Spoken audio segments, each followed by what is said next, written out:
Okay, welcome back to Solo Roll Mangging, where we're doing the Shattered Obelisk very slowly. Very slowly. We've not accomplished a great deal, especially with the multiple deaths that have occurred. I mean, these two that we've been following recently now, Felina and Harris, basically have no clue as to an actual plot that's happening. They're pretty much just been doing side activities that the module presents to you. But if they survive this one, then we can move forward with the plot. They're level 2 now. They're almost level 3, actually, which will be pretty exciting. That'll be very exciting. And they recently had a big windfall of loot. A number of potions, a number of scrolls, and a whole lot of cash. And with that money, we bought a Masterwork longsword. We bought a wagon and some horses. And we bought... well, we got an apartment to hold our cash. We still have a lot of cash left. And we also hired a bunch of goons. 5 henchmen. Identical, white skin, brown hair, generic video game protagonist henchmen. They all look very similar. We don't even name them. We're just henchmen 3. Go over there. But no, I don't think we're going to hire them for an extended period of time. We'll see how it goes in Thunder Tree.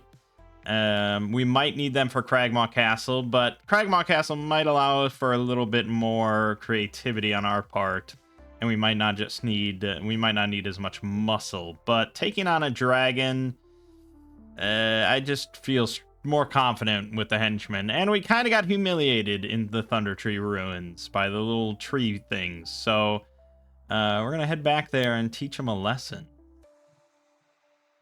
So we are setting out from Neverwinter again, this time with our wagon and our henchmen. And an average person using axe rules weighs 15 stone, plus their equipment. These guys are not weighed down that heavily, so I wouldn't put them more than 20 stone. So that's 100 stone there. Our wagon can pull quite a bit. I think it was like 160 or something. Also, I noticed that our mules have 20 item slots according to Tales of Argosa. Because I was going off 15 based on stone, but again, I keep mixing 2 encumbrance systems. And 1 slot is not 1 stone. I mean, I guess it could just say that, and it's just easier than if we just go to the equipment list in Axe and just say, everything's 1 stone. Don't question it. Everything's 1 stone. Except for some things. Except for, like, a tinderbox shouldn't be 1 stone. Thieves' tools is not 1 stone, because 1 stone is like 10 pounds, so... Some of these things probably wouldn't be 1 stone, but yeah, you could make a lot of other things a stone.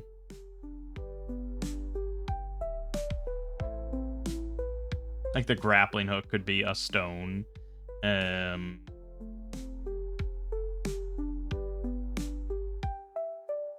know, I guess a lot of the stuff that is 1/6, it just doesn't make any sense, even in Tales of Argosa, for it to take up a whole slot.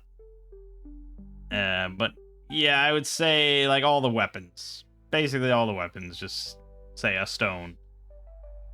And then really the 2-handed weapons should honestly be 2 stone, but I guess it doesn't matter. As long as, I mean, in Tales of Argosa they take up 2 slots, and it is important that they take up 2 slots.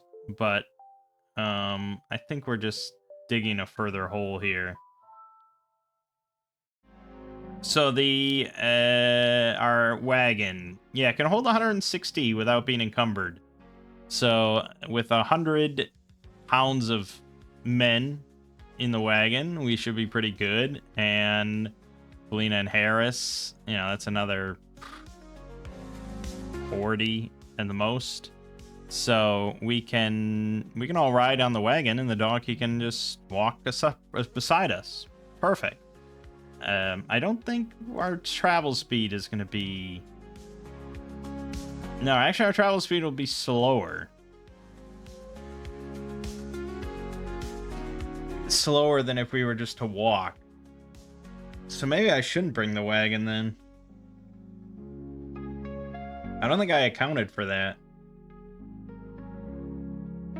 Honestly, our mule... Well, no, our mule is fine, but if we have him haul a cart, then he's slow. So, yeah, basically, doing anything with a wagon, a cart, or anything like that is just going to slow you down. Unless it's a chariot with 4 horses. Or, I guess, a light chariot with 2 horses. Your expedition speed is 36 miles a day. It's not bad.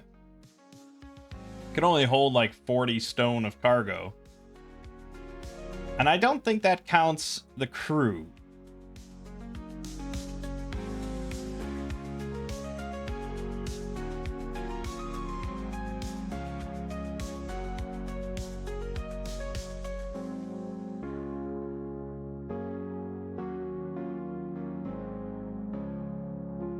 No, I don't believe so. Those are 2 separate values. So, yeah, I guess a light chariot for the 2 of us. It's not a bad bet. We can just get 2 light horses. It requires a crew of 1 + 1. So, because that's the driver and then a warrior, really. But yeah, that would be the 2 of us. And then it could still hold 40 stone of cargo unencumbered. Which is kind of funny to think of the 2 of us just riding a chariot across the land, but it is shockingly fast.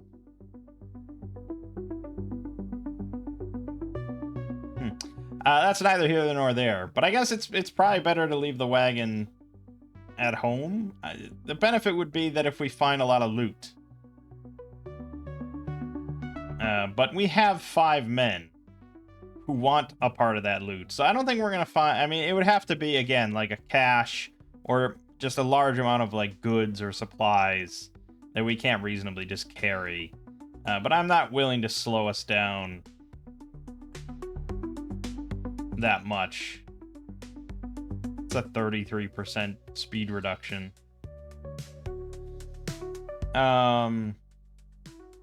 So, alright, we'll just take the donkey, we'll leave the wagon aside, and I guess I'll bump the donkey up to 20 slots, then, if we're gonna go by slots, which we should, because it's just easier that way with the module. So that's fine. Okay, so we're gonna set out early one morning. I think, yeah, we bought everything. We have all our rations, and we're good. Everyone's got rations.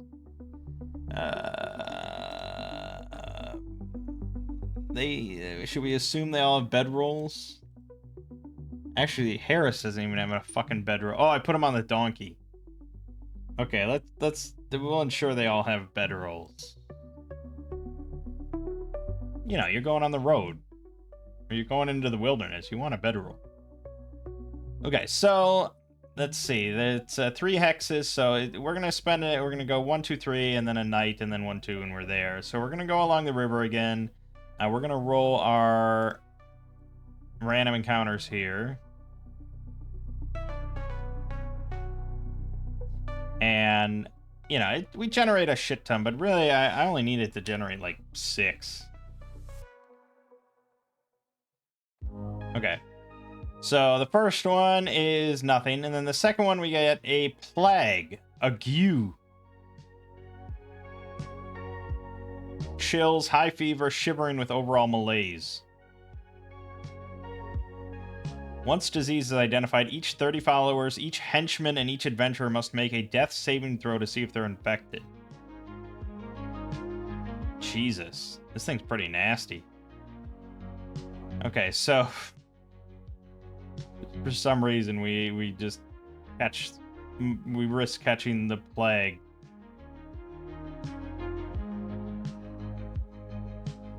So this is tricky. I mean, it's a thing you'd have to be really tracking as a DM, because you wouldn't roll the save.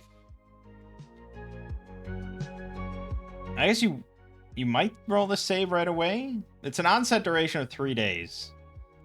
So symptoms don't start for 3 days. You're not impaired in any way for 3 days. Let's look at diseases here.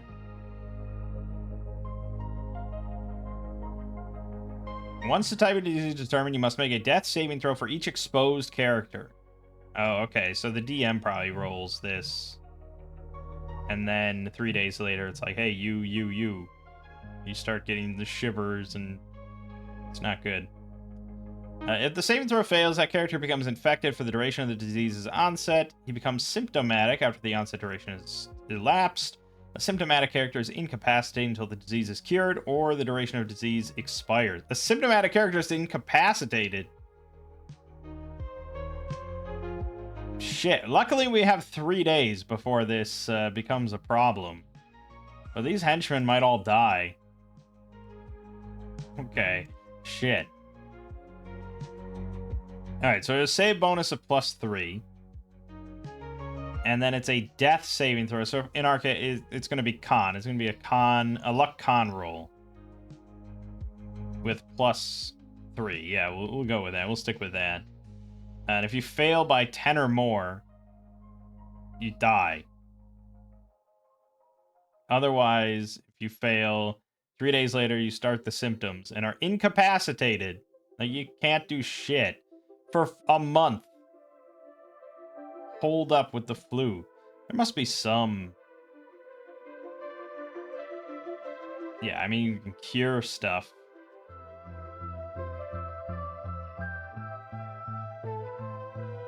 Ague. 25% of patients die within a month of becoming symptomatic. Jesus. I mean, it's not... Among the diseases here, it's one of the better ones we could have gotten. But, yeah, okay, it's 2d4 onset duration, so we rolled a 3. Low rolled that, unfortunately. And then symptom duration is 1d4 weeks, so we maxed out that. That was a bummer of a roll. A successful healing proficiency throw on an infected character can identify that the infected character is coming down with something, but the disease itself cannot be identified until the character is symptomatic. A successful healing proficiency throw on a symptomatic character can identify the exact disease. A subsequent successful throw on the following day can determine the character's prognosis. Will he die or recover? A character can be cured of the disease either by healing proficiency or by magic, while infected or symptomatic.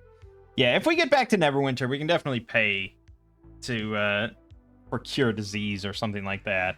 So it's not the end of the world. And I assume these henchmen, I don't know. I don't think they'd pay out of pocket. Isn't that the whole point? Henchmen never, like, every cent they have, every cent they earn goes back to their families or whatever. So they will never pay for any of that. There's some pieces of shit, aren't they? It's better to just, like, unhire them, right? Just be like, yeah, goodbye, see ya, good luck with your plague.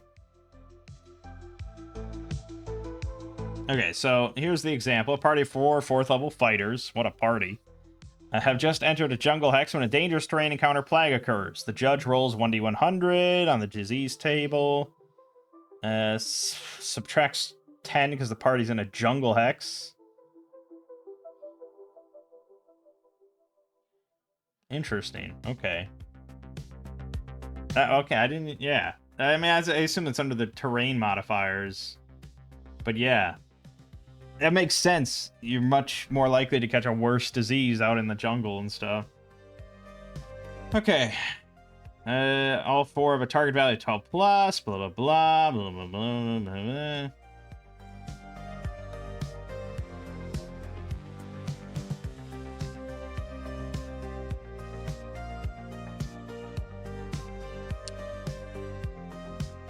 Okay.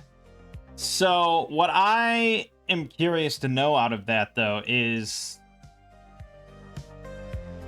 when the DM rolls the dangerous terrain encounter plague, does he say anything? Are they all just sitting there while he's rolling mysteriously, and then he's like, okay, you keep going?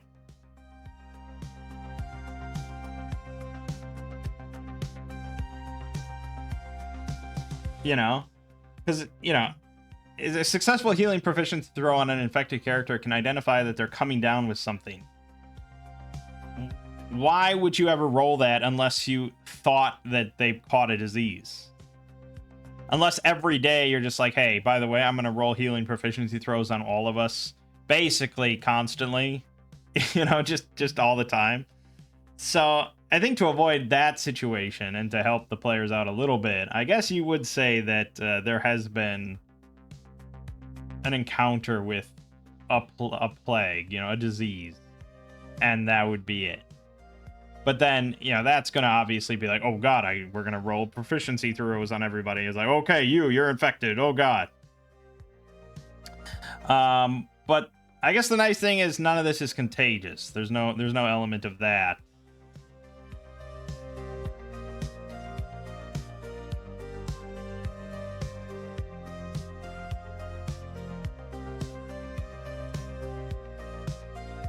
I don't know where they get the thing with the you have to roll for every 30 followers or something. I don't see that in here.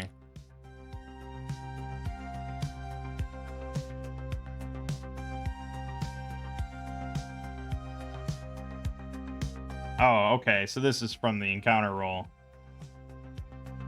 Subtract 10 if the party's in a swamp or jungle hex. Add 10 if the party is in a clear glass or scrublands hex. Okay, I assume... Yeah, this thing probably already did that. Well, yeah, so a river is just neutral then. Each adventurer, follower, henchman, hireling, or other humanoid in the party must make a death saving throw to see if he becomes infected. If the party is reinforced with numerous followers or hirelings, roll for each group of 30. Okay. Yeah, so just to save time. Okay, I get it all. Alright, so Luck Con. Let's roll for Felina first. So with a +3, she needs a 14 or lower. And do I want to subtract a point of luck for something like that?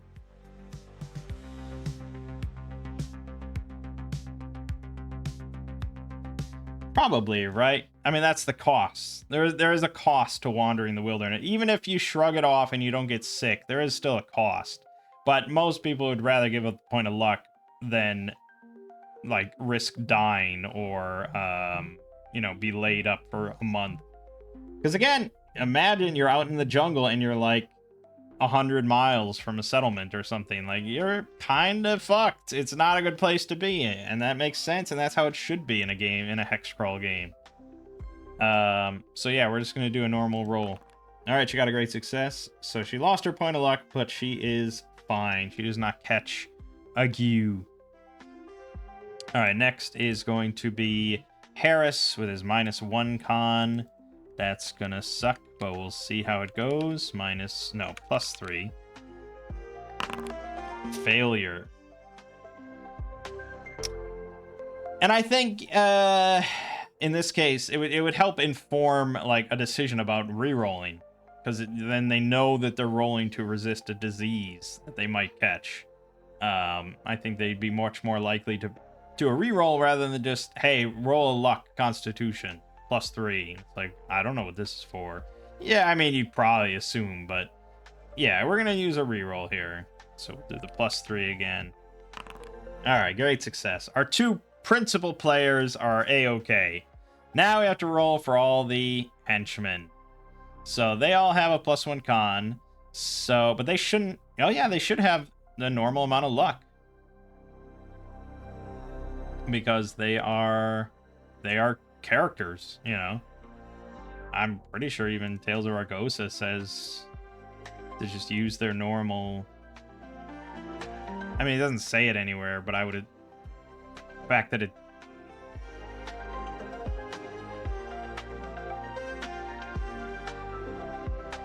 Yeah, it doesn't really say, but again, that's the whole point of treating them as if they are actual player characters or like player characters, because any one of them could just be replaced. Any one of them could be not replaced, but taken over as a new player character. So they all need to be pretty much like a character. So these are first level fighters. And a first level fighter, if anyone made one, would have 11 luck. So this would be 12 plus 3 is 15. So I'm just going to roll 5d20. If any of them are over 15, they will fail, but they'll probably spend a reroll. 10, 11. Okay, we got 2 of them that failed. So they'll spend a reroll, and I don't know how I'm going to track this. I guess I could say that they don't have rerolls, but again, why? Unless they say something here that says, by the way, hirelings do not get rerolls, you know, so on and so forth.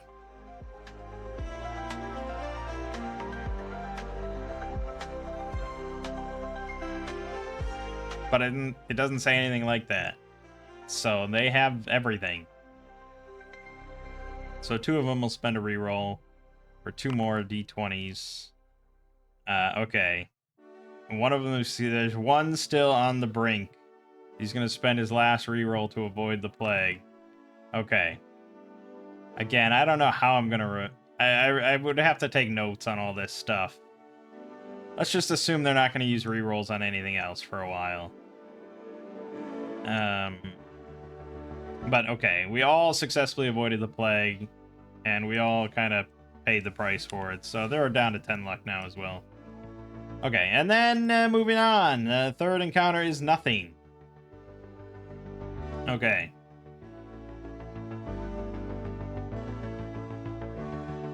So then we spend the night. We actually can keep a much nicer watch now rather than just the 2 of us, so that's good. And that's all there is to say about that. See, now, I guess I probably would normally... I don't know. I could be convinced to give out an XP just for surviving the plague or avoiding the plague, but... Nah, probably not. More like I'd give out an XP for surviving the plague, like if you catch it and survive it or something like that. Just as like a silver lining, but this... Yeah, I'm not gonna... It's fine. Okay, so the night encounter then would technically be this, a devil boar. Which is something. There's the devil boar. So, it's a shape-shifting monster capable of transforming between the form of a grotesquely fat human and an immense boar. They delight in the taste of human flesh, always take residence in or near areas occupied by man so they can easily have people for dinner. They speak the language of the local population and do not have their own tongue. In their human form, they possess a hypnotic gaze. It can use its combat action to hypnotize a humanoid creature within 60 feet, which is beholding the devil boar. When targeted, the creature must make a spell saving throw at -2. If the save succeeds, the creature is not affected. If the save fails, the creature is enslaved until either the devil boar releases the creature from its control, the devil boar is destroyed, or the effect is dispelled. The devil boar can release an enslaved creature from its control at any time without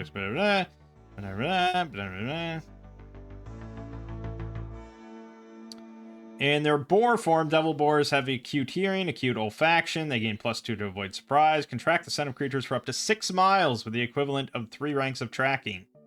Devil boars in either form are immune to all mundane damage. However, damage dealt to devil boars by silver weapons is considered to be extraordinary damage.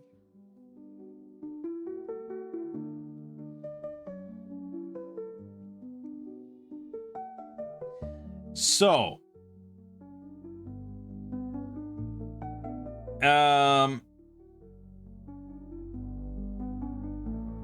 these things have 9 hit dice, which, if you don't know by now, is quite a lot. That would be like 40-ish HP on average. In their boar form, they have 16 AC, but in their human form, they only have 10, so that's kind of nice. So in his human form, he is susceptible to being kind of stabbed numerous times or arrowed down or something and just destroyed.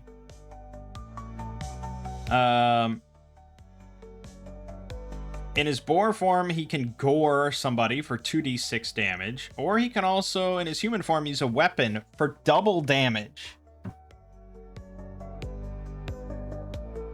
And he hits in an axe, he would hit on a 2 or higher on an unarmored target. Basically, for us, we'd give him a +9 on his attack roll, which means he's basically hitting everything for double weapon damage. So, probably, 2d8 or something. So, he could definitely kill a good amount of us. But would he survive? I'm asking all this because I'm trying to question on whether he would actually assault our camp.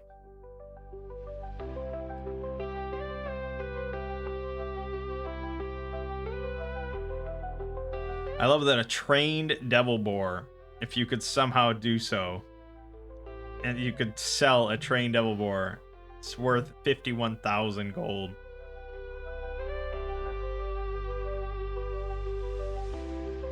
But hey, if you're a first level fighter and you solo a devil boar, you immediately level up to 2. That's pretty good.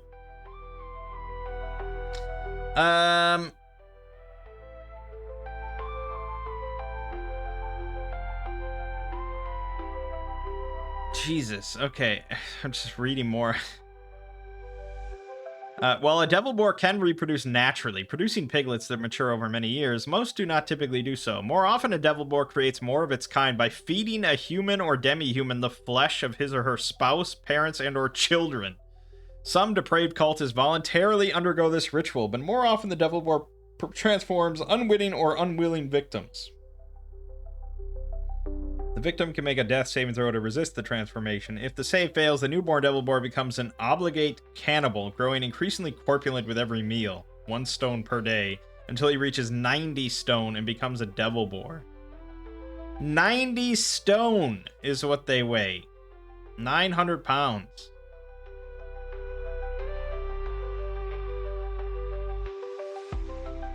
You can also harvest a slain devil boar for their blood, skin, and tongue. And devil boar blood, you'd get 11. No, you'd get. Yeah, you'd get 110 pounds worth of blood out of them, and you could sell it for 700 gold. But it says their tongue weighs 110 pounds. Unless that's supposed to mean... Well, I don't know exactly how to read that. Is it meant to be... I mean, as far as I'm reading the tongue, it's 11 stone and 4/6 of a stone. Rather than there's 11 of them, and they each weigh 4/6 of a stone. Because that wouldn't really make much sense either. But the fact that his tongue weighs 110 pounds... That seems... outrageous, considering his skin only weighs 100 pounds.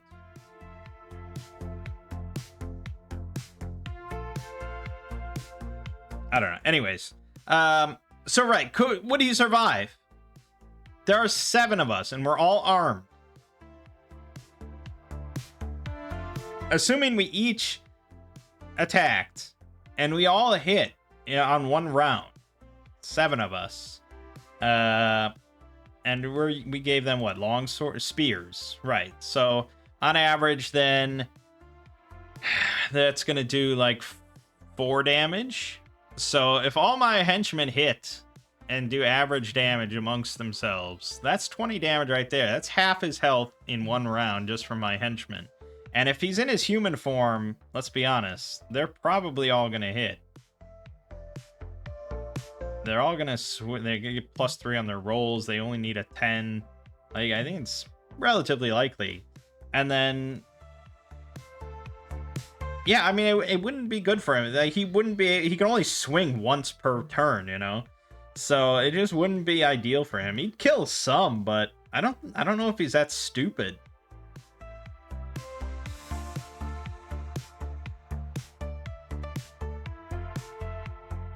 I don't really get the impression of him as being, of these things being particularly just ogre-ish and dumb. They seem much more conniving and just malicious. I think we could argue that that he's tracking us. As it says in boar form, they can track scent up to 6 miles.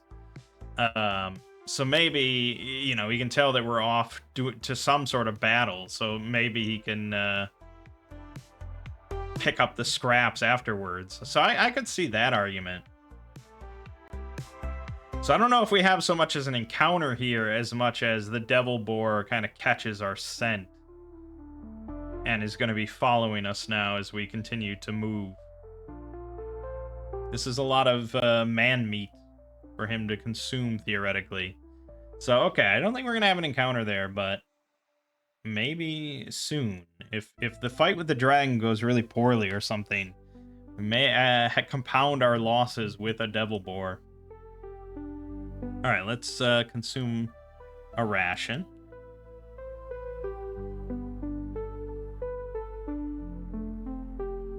See, all that's well and good where I sit here and I kind of read it over and I read the whole thing and I read it a couple times and I think about it and all that. And I'm like, okay, well, we'll go in this direction. It's a lot trickier when I'm at a table DMing and I roll and I see, okay, devil boar. Like, all right, well, there's a devil boar. He's coming out of the trees. But, you know, usually I'll give it a little bit more thought than that. But would I have thought about it long enough to decide, okay, maybe he's going to just track them from now on or something like that? Maybe. But I think if it had just been the two of us, we probably would have been kind of fucked by this devil boar.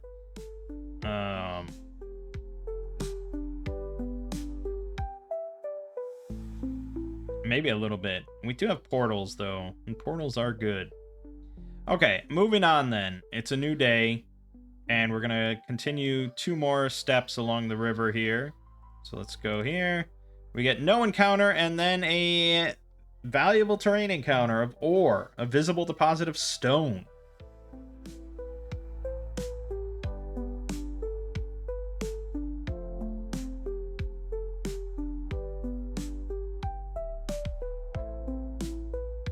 Yeah, so it's just, you know. So we find it. We come across this area of the land near Thunder Tree that is visible stone. Like it's noticeable enough that we kind of remark on it. That there is some value in this stone. You know, if you have to be proficient in land surveying or prospecting to automatically identify it. Others must stop for an hour to investigate and succeed on an adventuring proficiency throw of 18+. And that's to identify it. I guess, is in like the type of stone or something and how much value it has. The DM would have to provide something to the players to even give them the idea to stop for an hour to investigate it. So I don't know exactly how you describe this other than just saying it's a visible deposit of stone and could have some value, perhaps. You have to go to a whole other supplement, buy this axe for all the rules on mining. I do not have that supplement. Needless to say, we're going to move on. And we're going to arrive at Thunder Tree probably around 2 p.m. or so, something like that. Okay, and we're going to come in from the west side this time. And, you know, we show the men the territory that we'll be claiming here. We're going to be clearing out. And we definitely mentioned to them that there's these little wooden twig bastards that are lurking all over the place. They're not that dangerous individually, but they can form up in big numbers, so stick together. Do not wander. So I guess we're going to go house by house again, and so we'll be very cautious and walk over to U1. Cowering in the shadow of an old tree is a crumbled, weed-choked stone cottage with no roof. 2 twig blights hide among the weeds that flank the cottage's open doorway. Characters who have a passive wisdom perception score of 13 or higher spot the blights from up to 10 feet away. Right. They remain perfectly still. They don't attack on their own except in self-defense, but quickly come to the aid of the twig blights in area U2 if combat erupts there. So these don't attack. Whereas the ones in the next door house are hungry and fight until destroyed. Okay. Let's go to Thunder Tree again. All right. So,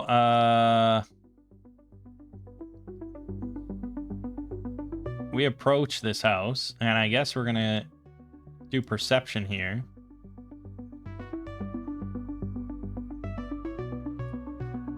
So we'll roll their stealth, and we gave them a +4 on like a Dex 12, I think. So a 16. I think that sounds familiar just to what I did. Okay, so they succeeded by 11, which means that basically we fail. Don't, like, as a group check, like, we'd all have to roll ones. Like, 4 of us would have to roll ones.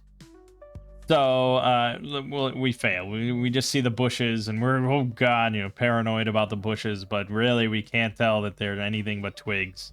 Honestly, we might just fucking destroy the bushes just to make sure. I wouldn't be shocked if players just said, like, oh, bushes, fuck them. I'd start smacking.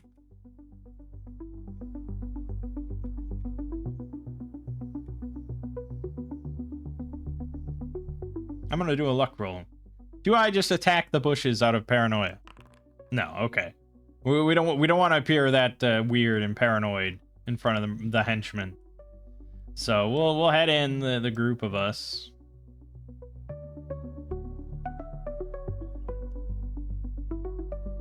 And there's nothing really in this place, unfortunately. There's nothing. So it's just rubble. There's weeds poking out of the rubble. Like there's really nothing here. We can poke around, but we're not gonna find anything, and we don't get attacked by anything. So that's that. Next is this place, and here we know that there were twig blights that come out of the woodworks. Now the important thing with henchmen is that they're not really. They can't be fodder. You can't just throw them into danger. And you can't just say, hey, you go in there, check it out. I mean, I think if you have a henchman that's like a rogue, I would say, he probably understands that scouting is part of his responsibility. That's what he's being hired for.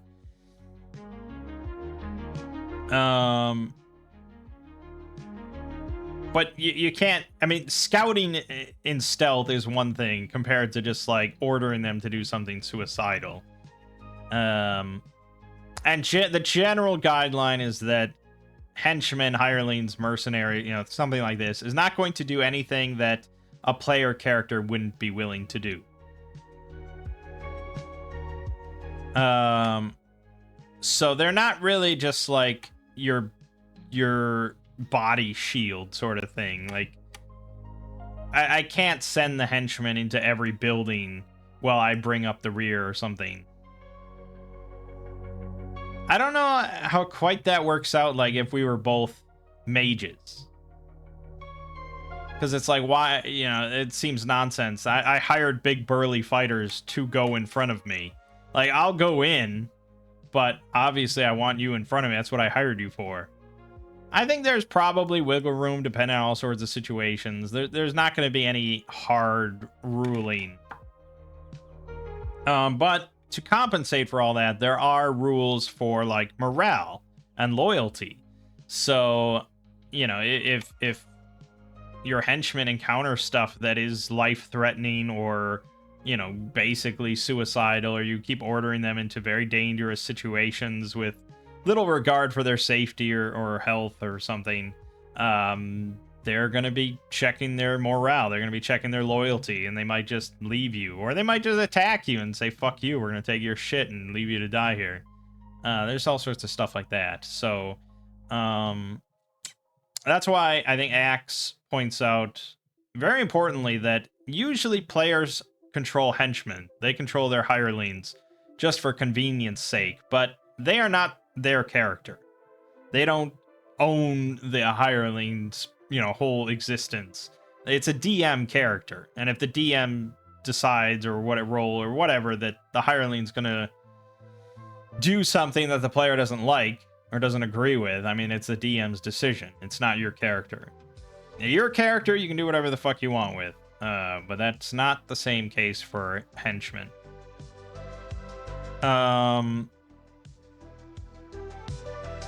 Yeah, so in this case, Felina will go in first, and Harris will bring up the rear. And it looks clear. I mean, I guess we're going to run the script pretty much as it is. I don't know how these twig blights decide how to operate here, but...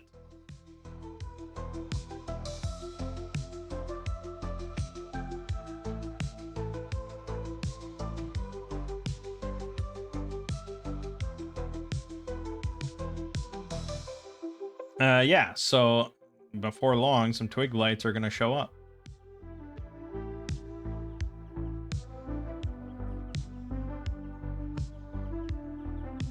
And I guess we'll just run this fight. Did we do? No, maybe we did. We were in here. That's right. So we'll shift.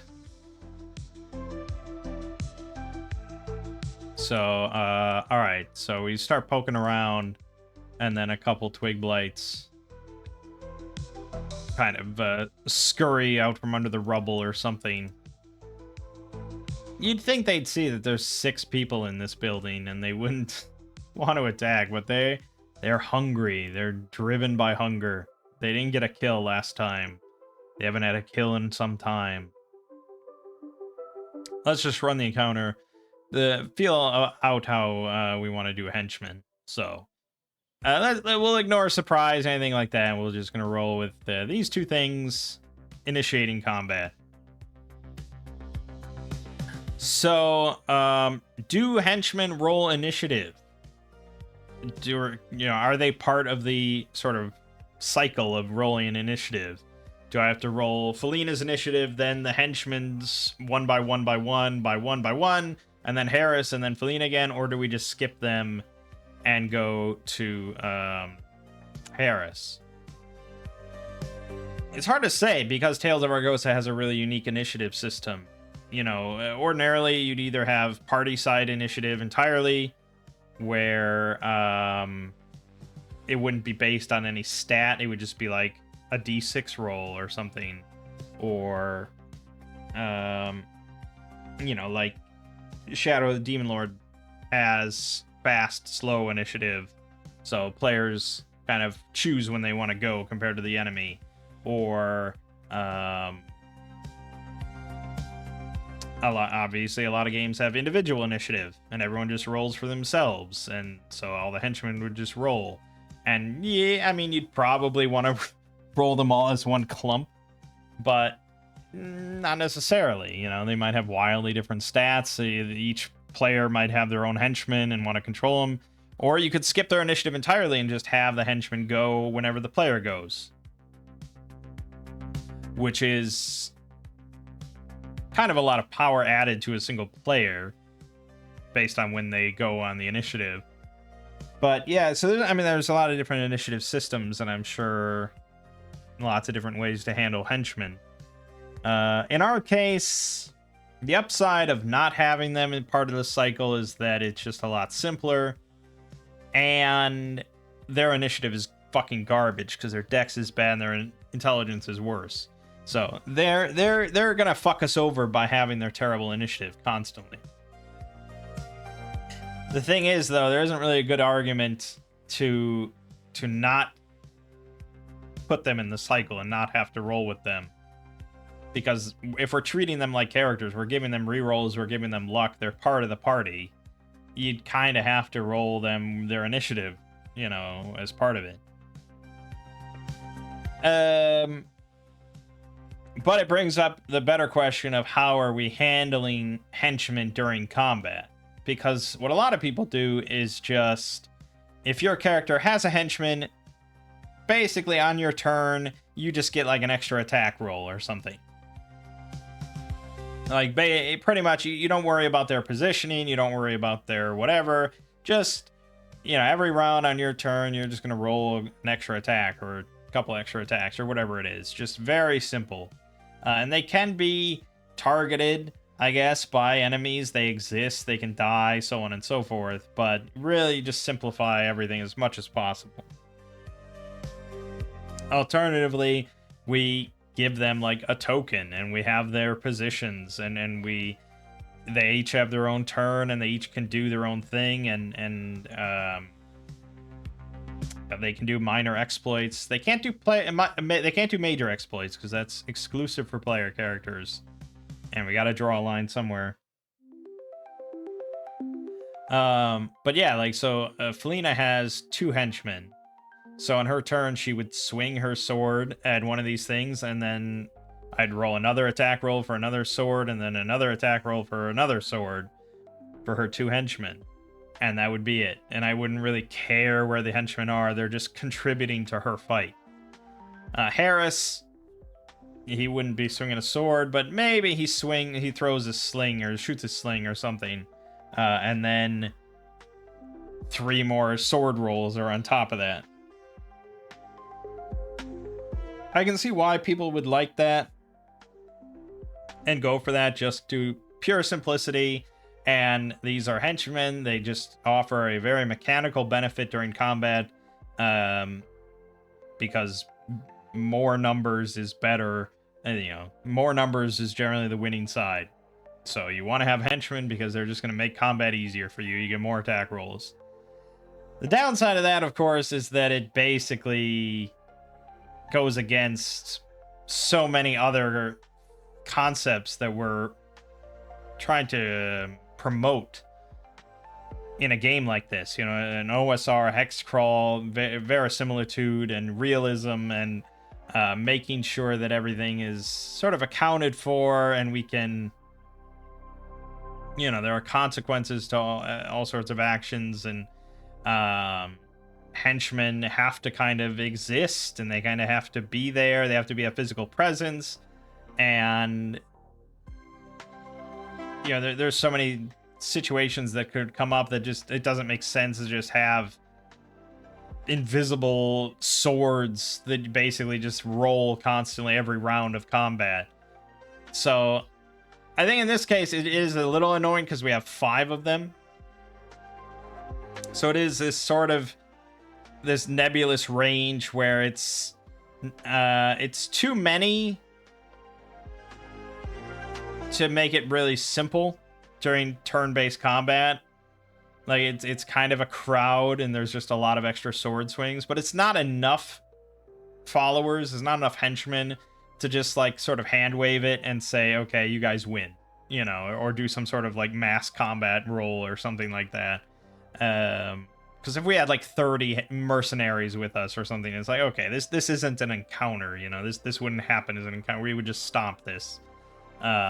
So, I mean, I think this fight here is probably a stomp either way, but yeah, I don't think 5 is like this tipping point of numbers where it's like, yeah, we're just gonna hand wave this, because basically it's sort of like having 7 player characters, which is a big group.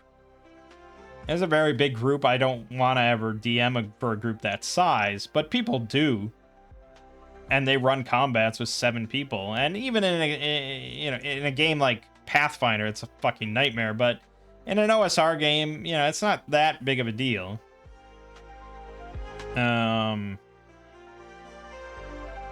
So again, it's funny I said you compared them to just like invisible swords that are swinging, because we have a grid here, we have tokens and everything, but most of this would just be theater of the mind. And so essentially everything is invisible swords that are swinging. Like, we're not visualizing we're not looking at a grid normally. We're just like, honestly, I could just turn off this scene, you know, and we could just say, okay, well, Felina and the 5 men are in there. Harris is looking in, and we see 2 twig blights scurrying out from under the rocks, and they bear their sharp twigs at us, and we roll combat. And then, I mean, we'll just have Felina go first here. She barely succeeded. And it's like, okay, all the players, we all get to go. And it's like, okay, well, the henchmen are just going to mob down the twigs. And so at the end of the day, I'm rolling 5 attacks against the twigs. Yeah, if we had a grid and we were using miniatures and stuff, I'd have to think about, okay, can I actually position these all around where they get to swing? Will there be room for Felina to swing? But that's the beauty of Theater of the Mind, is we don't give a shit about that. The whole point is just we say, like, okay, we're going to just surround these twigs and just stomp on them, you know? And we don't have to worry about all that extra stuff.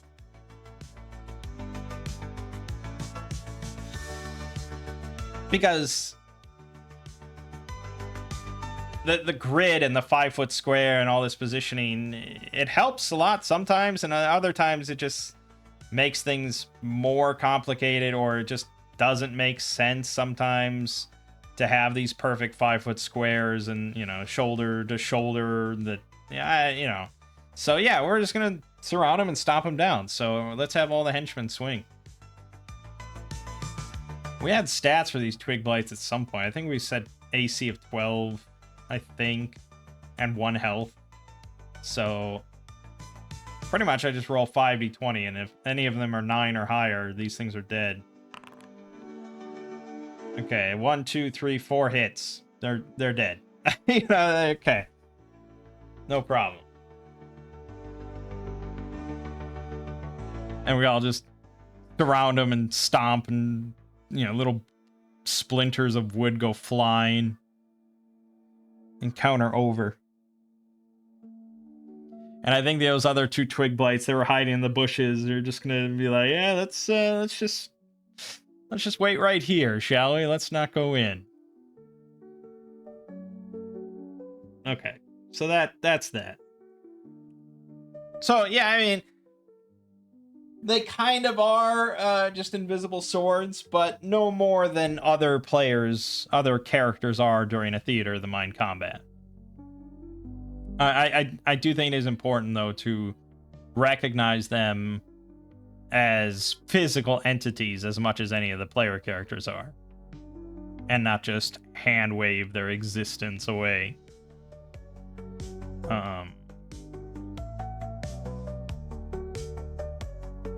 Because there's going to be much bigger fights. There's going to be more hectic fights, and they might not all just mob down something in a group. They might split up and like, okay, that one's going to go over and fight that goblin archer in the corner, and blah, blah. You know, they need to be more than just an extra attack roll for the player character. That's how I feel. All right, so we dealt with the twigs in a much more satisfactory manner compared to the last time we were here, so that's good. I'm not going to count that as significant combat, though, which is the downside of having 5 henchmen. But there'll be stuff, don't worry. Now, in this cottage, there is a hidden chest under the flagstone floor. A thorough search of the interior of the eastern cottage and a successful intelligence investigation check reveals the old chest among the roots of a tree growing in the house. Chest contains 1,400 copper, 160 silver, and 90 gold. That is a nice haul. I mean, it's nothing compared to our cache of loot, but still. That's 116 plus, 130 gold total.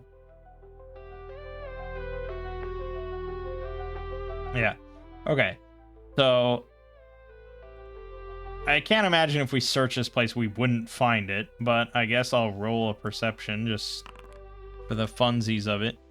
All right, we succeeded. So we find a chest hidden under the flagstone floor, like under the rubble. We can kind of see the edge of this chest peeking out. So with the group of us, you know, these burly men, and this is loot. They're motivated. So we're gonna haul it out. Clear the flagstones and lift it out of the ground. And we get 160 gold. Obviously, it's not all neat and tidy in 160 gold. There's a lot of copper in there. But yeah, 160 gold is the total number. So we need to do 160 divided by... These each give a half share, so that's 2.5. So 4.5. 35.5 repeating. Let's just say 35.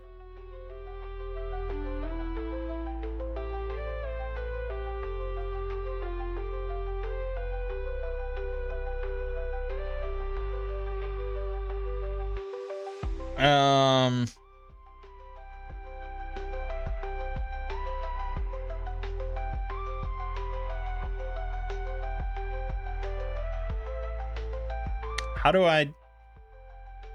So if I give 35 to Felina and Harris, that leaves 90, right?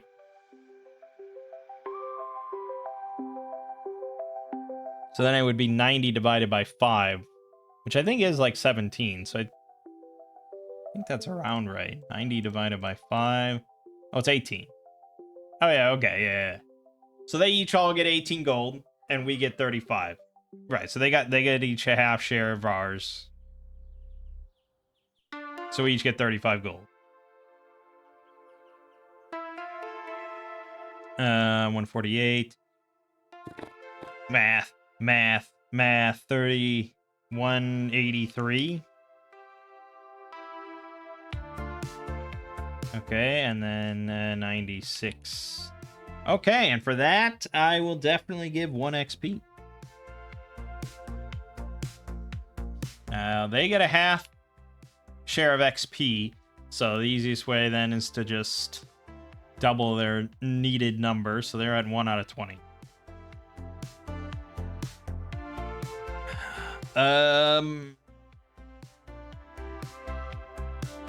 Good. I mean, it's not amazing, but hey, look, guys, easy combat and treasure. See? We told you. Yeah, you nearly avoided catching the plague, but hey, that's part of adventuring. Okay, we're gonna move up then to U3 here. This sort of looks like a tavern or something. Formerly the Brown Horse, a taproom renowned for its excellent ale. A weathered signboard by the door of this large building shows the faded image of a workhorse holding a flagon of ale. The building is sagging and dilapidated, but it is more intact than the ruins across the road. 6 ash zombies lurk in the shadows in this building, slumped against the walls or under the bar. When living creatures enter, the zombies groan and stir, slowly climbing to their feet. They pursue any characters they see, attacking until destroyed. Okay.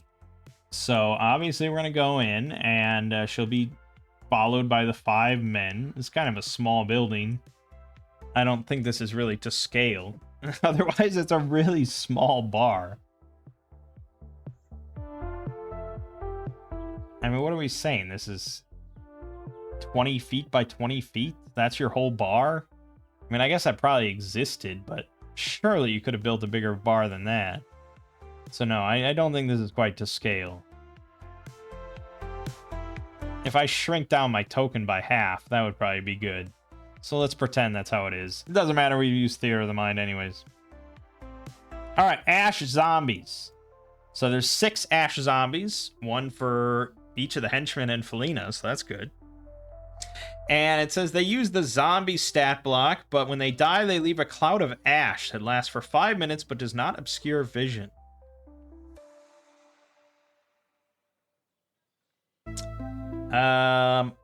Was that what it was in the original? I thought it was nastier than that, but maybe I just did that as a modification.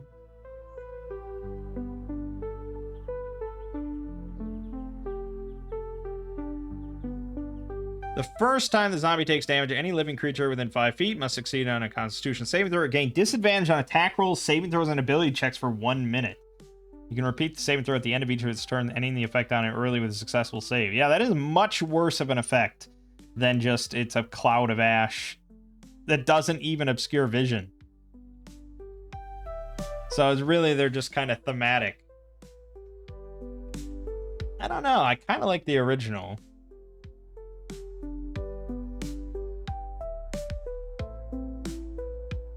Yeah, I kind of like the original as being like a mechanically unique creature that you're inclined to kill at range, if possible.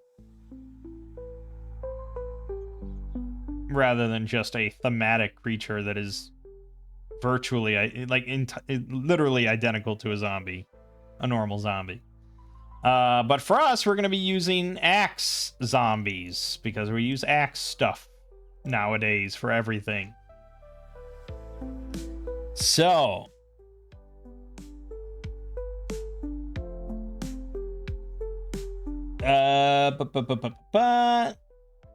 So it says that they have a natural armor of 11, but if they are wearing armor from their past life, they get to add the AC bonus from their armor. These probably not, though, because they're in a bar. I wouldn't figure they're wearing armor, so we'll just go with 11. They suffer a -2 penalty to initiative rolls, so we will interpret that as we get a +2 to our initiative rolls. I think that's good. We will assume they don't have any melee weapons, so they're just using their natural attacks. They get a bite attack dealing 1d8 damage. Ouch. They are immune to enchantment effects, necrotic damage, and poisonous damage. They're inherently evil. And blah, blah, blah, blah, blah. Basically, that's it. They have 11 AC. They have 2 hit dice, so we're looking at 9 health, give or take. They got their 1d8 bite attack that they're going to be rolling with +2 on, and dealing 1d8 damage. And they have no morale, obviously. They will fight until destroyed. Okay. So these things shuffle to life, and we get into a combat. So we're going to roll +2. I can only fail if I roll a 20. We're good. Okay, and we're going to split up. It's not smart, but it's the easiest way to do it. Man-to-man sort of thing. Man-to-man defense here. It does mean that no one's going to kill anything in the first round unless they crit. Even if they crit, I don't think so. Only if Felina crits. But alright, we'll do Felina first.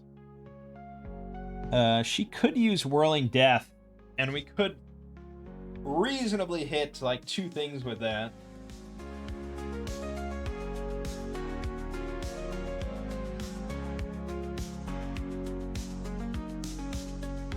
But honestly, Distracting Dance is probably the way to go here. Give all the zombies -4 to all their attack rolls until the end of next round.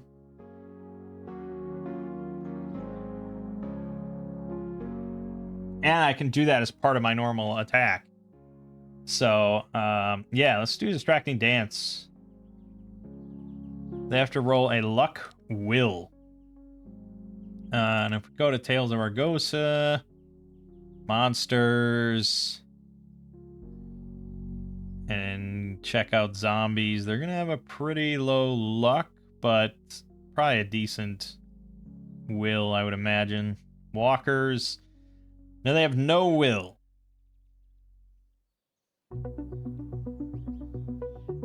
A null will.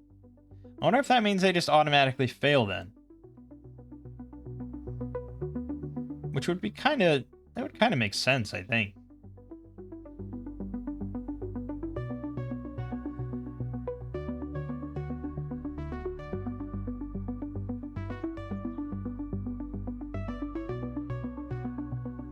Honestly, yeah, I think that's a fair argument. It's a little overpowered, but undead have no will.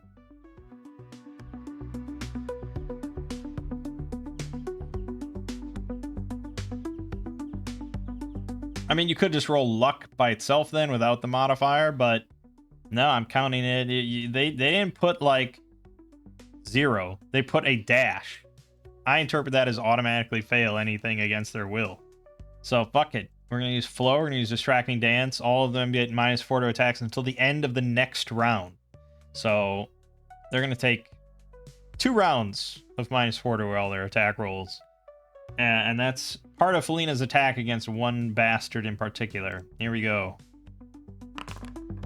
17 is very much a hit for 7 damage. So the one she's targeting has 2 health left. And then she'll roll her other hand, disadvantage. Actually, I forgot I have to add +1 damage on her masterwork. So it has 1 health. But then she fumbles, of course. That is a really downside of dual wielding until you work your way out of that using some class ability or a unique feature. And probably that's what we're going to take for her unique feature. Is remove disadvantage on her offhand. Even though that might be a class feature. Yet. Did I do something with her for War Dancer?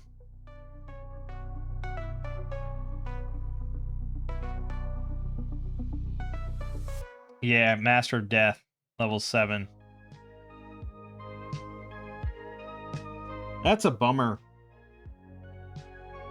That's a very high level to remove a very fundamental flaw.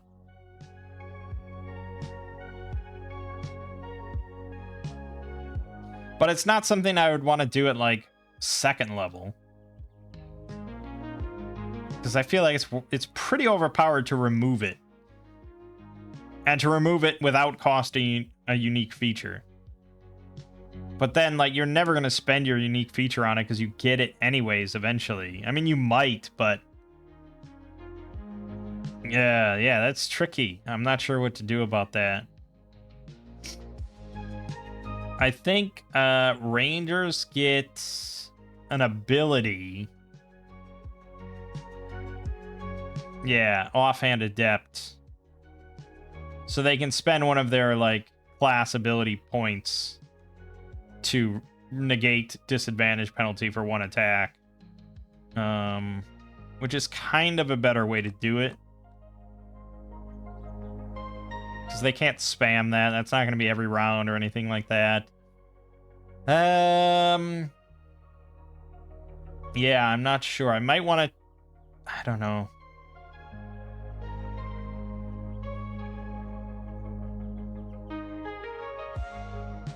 What I would prefer, I guess...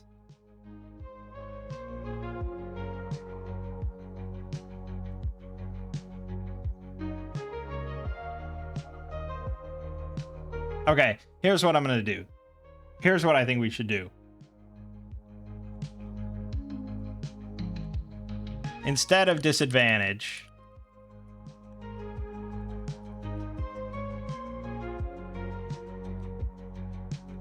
roll with a -4 penalty. And then at 7th level, you no longer have any penalties on offhand attacks. Because a -4 is pretty significant. And mechanically, it's not that different than disadvantage. I mean, people have done a lot of math on advantage and disadvantage. I think it works out generally to like a +5 or -5. So it's not mechanically that much different, but the key thing is that you're going to get fumbles far less with a -4. Because your odds of getting a natural 1 are twice as high with disadvantage. And in a system here where we're doing it so that the enemy gets a free attack against you if you ever roll a 1, it makes it really disincentivizing to roll an offhand attack ever. You know? I think in this case, you still probably wouldn't want to take any of that for your unique feature, but I think that's a good thing. I don't think you should just automatically, as a War Dancer, be like, oh yeah, 3rd level, I gotta take something to fix my offhand. here at least it's like, yeah, the -4 penalty sucks, but it's not the end of the world, and eventually it'll be a-okay. Yeah, I think this is better. I think it's better. It's a buff, but it's better. Okay, so I'm gonna re-roll this whole thing, and we're just gonna do a -4. Okay, so we still missed. I mean, yeah, we still missed. And the -4, it would have been a success without that. But, yeah, it prevents this bullshit of fumbles. So we're gonna roll with that from now on. Alright, so the one she's on just has 1 health. And now we do all the henchmen. So, I think we're just gonna roll 5d20s. That's the easiest way to do this. And we add 3 to all of them. And they have to get... so basically, they have to roll 8 or higher. Oh, we did get a crit, but only 1 other hit. Okay, we got a crit. So that is max damage plus half level. Minimum of 1.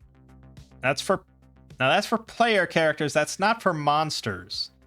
But I guess we have to decide where we're counting these guys as player characters and where we're not.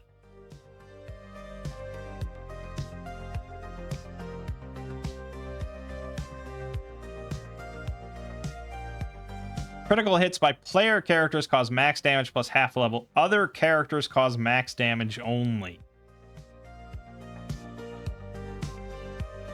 Okay, I'm gonna not count them as player characters. Even though that would mean that they'd actually get a kill here. Oh, no, they wouldn't. They're gonna get a kill regardless. I always forget to add their strength. So they do, so he does 7 plus 2 is 9, so he gets a kill. So he walks up and just spears this thing through the face immediately. So he's good. Keep track of him. The other guy did barely land a hit, so we're going to roll 1d6 plus 3. Oh, he also got a kill. Very nice. Okay, two of them are dead. 3 of them at full health. 1 of them at 1 health. Okay, and then there's Harris, who honestly just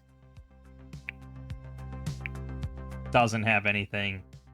Oh yeah, so we used Gravity Pulse to lift the chest, and then I needed to do another long rest afterwards. And I was planning on doing that, and then I forgot. So let's pretend I did it, and we'll spend another... so for a week. A week's kind of harsh. Let's say 5 days.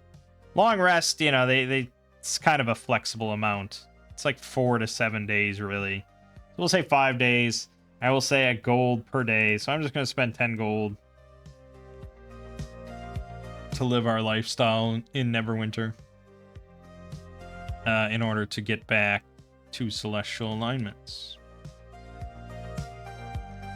Yeah, so there's not much he can really do to contribute here. I guess he could walk in with his spear, but he only has 9 health, and he's very afraid of stuff.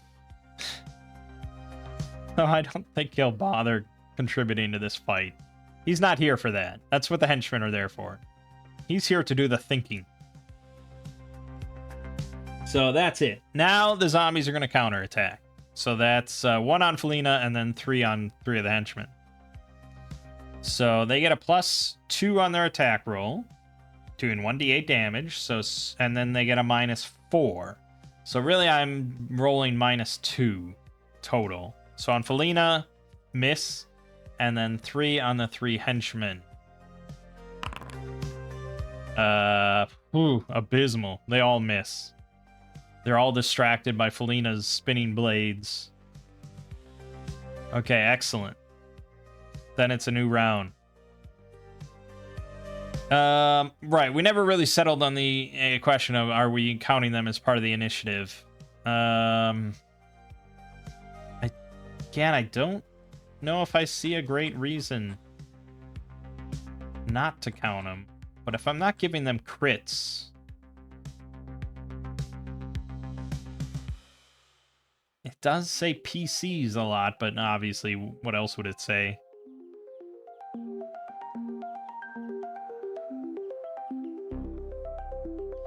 The fact that I didn't give them crits, though, that's sort of like I'm already differentiating them in a pretty strong way. And they don't get major exploits. So they're not really player characters, in a sense. I'm trying to make them player characters as much as I can, with stats and all that, but you know what? I guess I'm not going to count their initiatives. And yeah, that is maybe partly because they have massively bad initiative. If they had 16 initiative, would I say the same thing? I don't know. But I think it's just a blanket rule. We're not going to count their initiatives. So it's just player characters. So we'll go to Harris. He succeeds. Excellent. Okay, so we've got 3 more. Let's do Felina on hers first. She's going to swing. She gets +1 on... Oh, no, we did count the damage. We didn't count the attack roll. We can't count the attack roll. So it's at 2 health left. Right, because she rolled a 4. It adds 2 from Dex and then 1 from Mina Master. Yeah, so we are counting the damage. I need to add +1 to her attack rolls. And that is a hit for 11 fucking damage. So that thing is gone. Now, I could do an offhand attack if something was within reach. I don't know if we're going to count that. But it is pretty tight quarters based on what I see, so I wouldn't be shocked. I wouldn't be shocked if there's another zombie within reach. Sure, just so we can do the -4 rule. We'll say there's another one nearby. Okay, she failed quite abysmally. But she didn't fumble. See? Good stuff. Okay, so there's 3 zombies left. We've got 2 henchmen that are unoccupied, but let's roll with the 3 that are occupied. And roll 3d20 plus 3. Okay, 2 of them do land solid hits. So the first one kills it. Done. Man, they're rolling well on damage. The second one, not quite. Pretty close. Okay, so we've got 2 zombies. One has 1 health, one is at full health. So, 1 henchman will go to the injured one, stab his spear. He gets a hit. So, it's dead, no matter what. Then the other one going over to the last zombie. He definitely hits. He does not kill it, though. It's only 5 damage, so it's got 4 health left. And now it is going to counterattack against one of the henchmen. And it gets still the -4. So that is a miss. And that's the round, because Harris is still just going to watch and observe. He'll take notes. New round. Felina. Success. She's going to move in with her Masterwork longsword. She misses. She swings wide. Okay, but the offhand will catch him. No. Wow, look at that. She rolled identical. Crazy. Okay, and now the 5 henchmen can just all stab their spears. I wasn't even counting. Actually, yeah, there's the flanking bonus on this thing. She'd get it +2. So honestly, she would have done 4 damage and killed it. Okay. Done. Was that a significant combat? Yeah, I'll allow it. There wasn't any damage done on our side, but there were attack rolls. Multiple attack rolls made against our party. We just had a strong advantage, and we got kind of fortunate to avoid any damage. So I'm still counting it. So 1 XP, 1 XP, 1 XP. And we will allow for a short rest, which only really matters to Felina. Now, yes, all the henchmen should have fighter traits. So they actually should have a crit range of 19 and 20, and I'd want to note that. The other thing is adaptable. I don't care enough to really dig down, especially because we're only using 1 sheet. So I'm not going to dig down into adaptable, but they would have it. And they would probably all each roll randomly to determine what styles they have. And And again, like, if you were at a table DMing and 2 of the players wanted henchmen, you'd just give them character sheets and they'd fill it in as like a first level fighter or something. So they would just make first level fighters. I mean, I wish Tales of Argosa had like a full-on just easy character generator that could just whip them up. I wish Tales of Argosa was more popular. I'm trying to do my part here, but I wish it was more popular. And it doesn't help when I keep ragging on the Foundry module and stealing loads of stuff from other systems to replace things in Tales of Argosa. But the foundation is strong. It's good. There's a reason I'm not playing Axe. Right, so Felina is going to short rest. I guess really just to get her 1 ability back. Okay, well, she's going to get it back.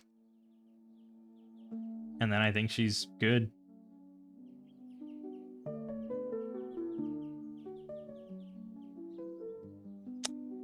Yeah, I guess Harris didn't really have to long rest, because he could have just short rested now and got his 2 things back, but he almost didn't really participate in combat. He almost shouldn't get the XP, but he took notes. He observed. He learned. Okay, good. We'll get to that dragon, don't worry. So there's nothing really in here, and we can search the other half of the building. It has the kitchens and the brewer's vat. The ale is long gone. But we'll move on. Okay, so we know this is the druid's house. This was the big fuck you place, so we got ambushed. We'll probably just avoid that. Although we did find a treasure chest, and we might want full revenge. But I want to get to the dragon, so we'll move on. But here, we see spider webs. Uh-oh, uh-oh, uh-oh.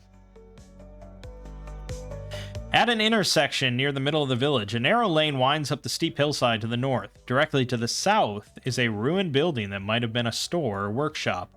Webs stretch across the lane, from the building to the trees on the north side of the road. 2 giant spiders lurk in the building, hiding behind the walls. Thin trailing lines from the webs in the lane outside allow the spiders to sense when likely prey moves through the webs, at which point they nimbly scuttle over the wall and attack. Allow characters who alert the spiders to make a DC 17 perception check to avoid being surprised. Going around the webs is difficult because of the thickets on the north side of the road. Going around the building to the south leads to the twig blights in area U5. Again, they really tried to make this as something of an outdoor dungeon, you know?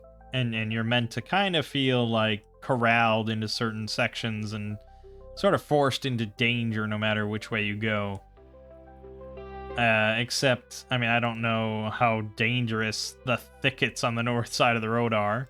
So it's still a pretty safe way to just go around the spiders. But if there's giant spiders here, we don't want them coming up our ass when we're fighting a dragon. So we should probably deal with this. So we can see webs in the trees. We can see them across the road here.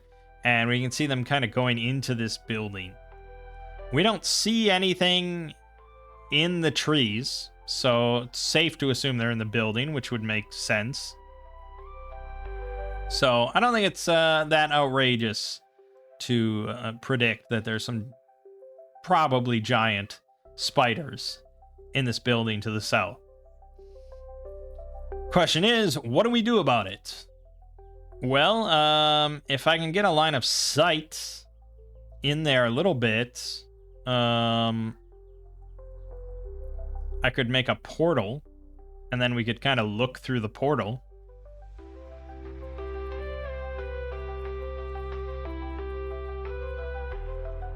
And if I spot the giant spiders through the portal, I don't know what I could do, really. I could make another portal through my portal. I suppose so, right? If I'm looking through it, I have line of sight. So I then could make a big portal and lead the men through. But this is a really bad plan. Basically, Harris can't do much here. We do have oil flasks. And we have a tinderbox. And we have torches. Because our donkey's with us. So really, I think we should just light these webs on fire.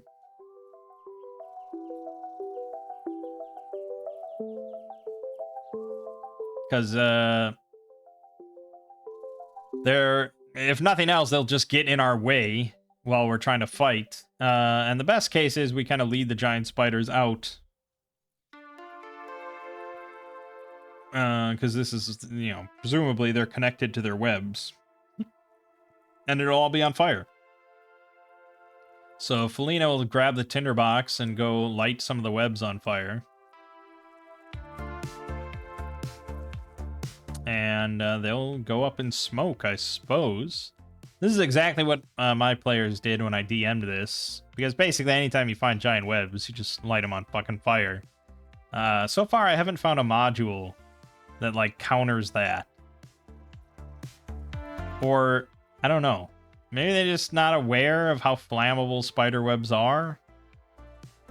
But they're pretty fucking flammable. They burn quick.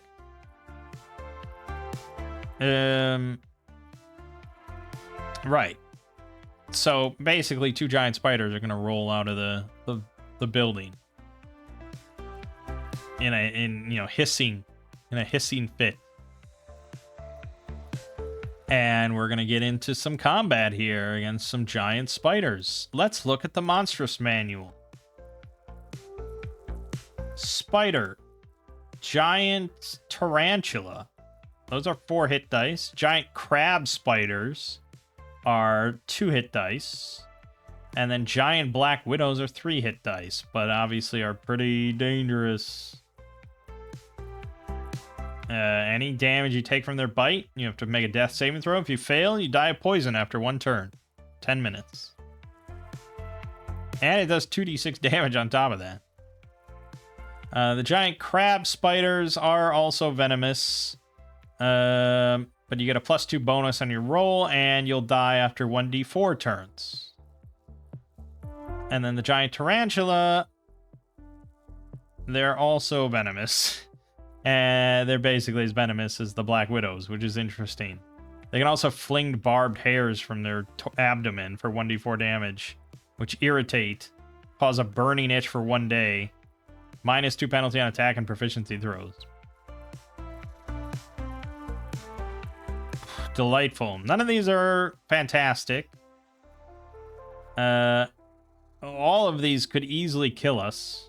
So, honestly, I think we'll just go with giant crab spiders. Found in desolate ruins, dungeons, and forsaken wilderness. 5 foot long, carnivorous arachnids that weigh about 125 pounds. Now, it does say they don't weave webs. They are instead ambush predators, rely on their color chain carapaces to surprise prey.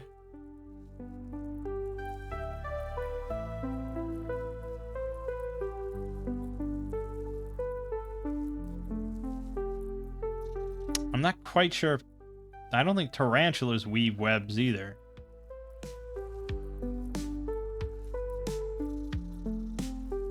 So really, it would just be the black widows, but I'm not using the black widows. So we'll just pretend these are a cousin of the giant crab spiders that do weave webs. Not that it matters. We're going to use their stats as written anyways. All right, so they roll out of the building, scuttle out in a rage amidst their burning webs. Yeah, they're pretty big boys.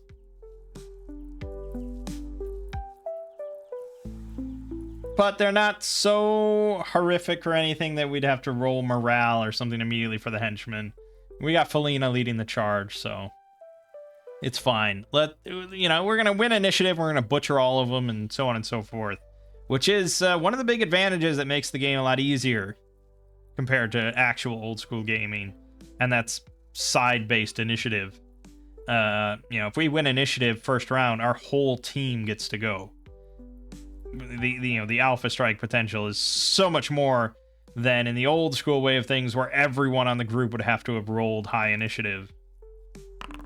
Okay, so we get to go first, and Felina will charge in, screaming with her. Yeah, we're hearing like spider sounds here too. barely hear it over the music, but there's like spider sounds. All right, Masterwork Longsword. Here we go. Paid good money for this bad boy. Shabam! Not a natural 19, but 10 damage, I believe, is an instant kill on this thing. Because it has 2 hit dice. So that's around 9. And dead. Fucking dead. Okay. We'll say then the nearest one is not close enough for her offhand. But yeah, so she does a flip and leaps in and slices its head open, and green blood spills out onto the ground. And she lets out her Xena war cry. Meanwhile, the henchmen are going to work together, and they're all going to move up with their spears in a phalanx and attack this thing as one. So they're all going to get +2 on their attack roll for a total of +5, which is phenomenal because this thing has an AC of 12. So if any of them roll a 7 or higher, we're looking at hits. Oh, yes. Oh, they all hit. Jesus. 5d6 plus 5. No, 5d6 plus 15. Because they each add 3 damage automatically to their hits. So, yeah, 5d6 plus 15. 33 damage. You see what I'm saying about that devil boar? Like, we fucking do work, man. I didn't even account their +2 damage when I was thinking about the devil boar. 5 burly men with spears and shields is kind of dangerous to a lot of wildlife. I need to beef up these encounters now. But I won't. Alright, so they stab it quickly to death. They lunge upon it with their spears. And Harris takes more notes. He loves it. I really don't think I can count that as significant combat, though, unfortunately. It was a glorious display, but not significant. Yeah, we're doing pretty well. Now, granted, we do have to give up half our treasure, but if mostly what you care about is XP, yeah, it's pretty good. Now, I think we do have kind of an issue here, a bit of an exploit almost, in that, well, actually, I don't know. So in Axe, say, you'd have to give up half your treasure to these henchmen, and they would get a half share of XP along with that treasure. But that your XP is based on gold, but it's based on gold that the whole party collects, right? So if you collect 2,000 gold worth of gold, you don't get...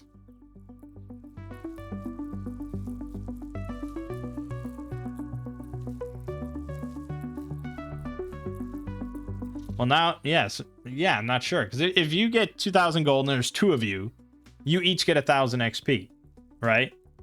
You don't each get 2,000. I know that. So you each get 1,000 XP. But if you have 2,000 gold and there's, say, 8 of you,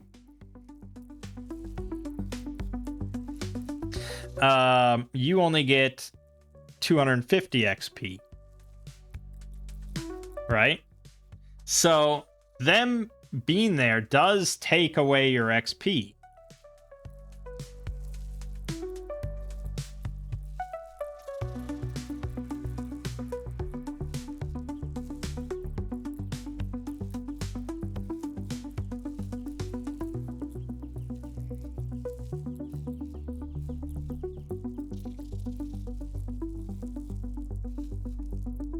Characters receive 1 XP per 1 gold piece value of treasure recovered on adventures.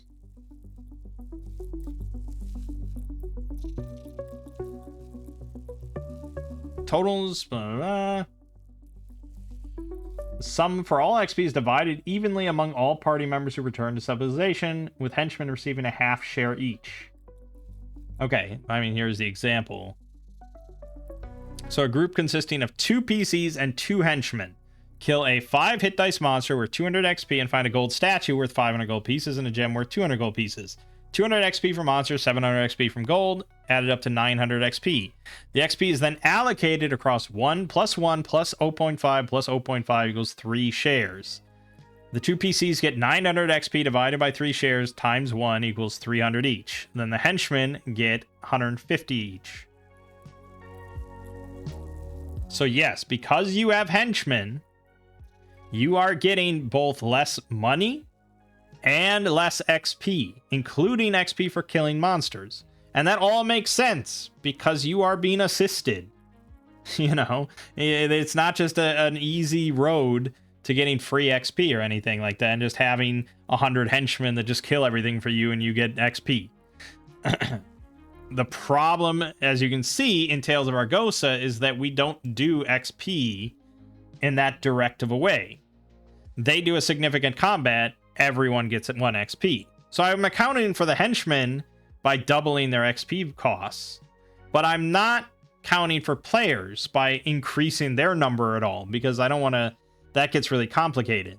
But I also can't do, like, I can't divide XP the same way that you can in old school D&D, because the numbers we're dealing with are much smaller.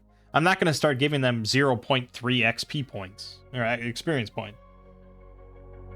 So the solution then, well, it's either you just don't worry about that until it's a problem. Like, if it becomes a thing where the players realize that and they're like, hey, we should load up on 15 henchmen and just sweep, you know. I mean, part of that is solved by the fact that most of that's not going to be significant combat, so they're not going to get any XP. And they are going to get screwed by dividing up their money so much. I mean, they'll still get XP for money, but the actual amount of money they're going to get is less. And I suppose that is perhaps enough. Those two things might be enough to discourage, like, henchman hoarding.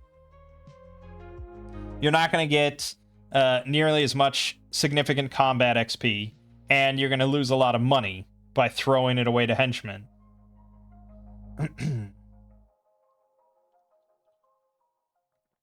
I guess for now, that's how we'll roll it.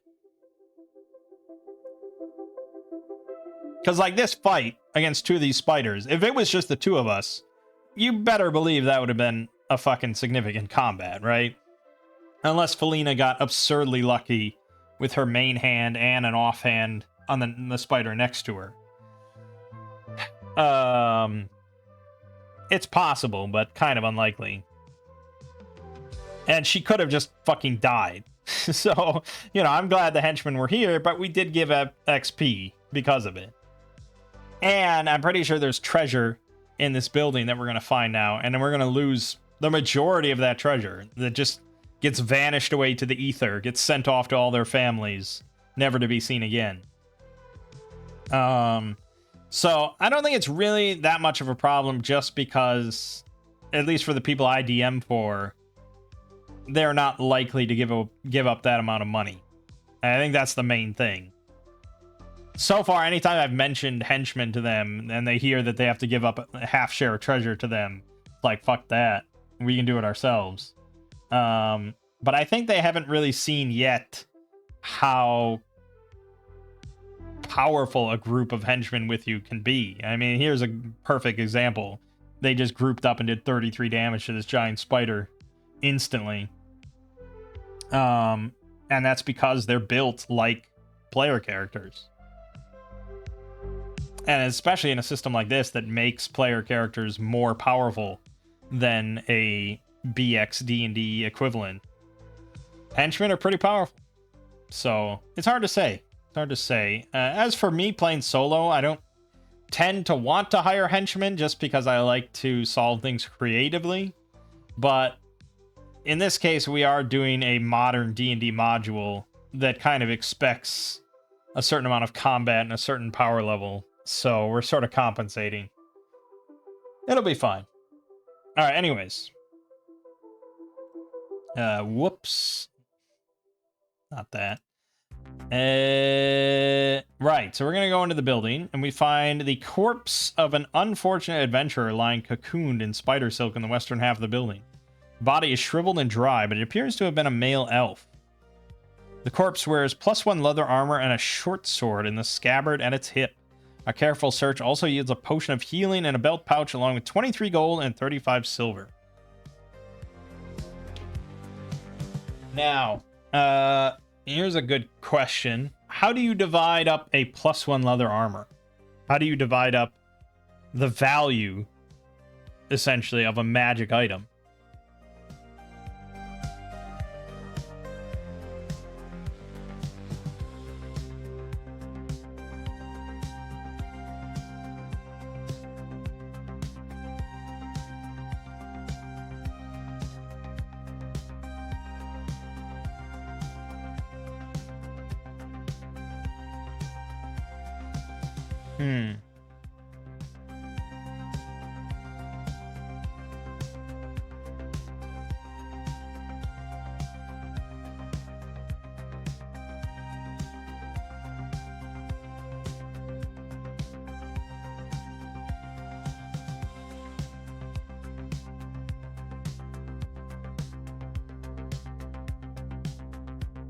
I don't know. I'm just Googling to see what other people have thought about it.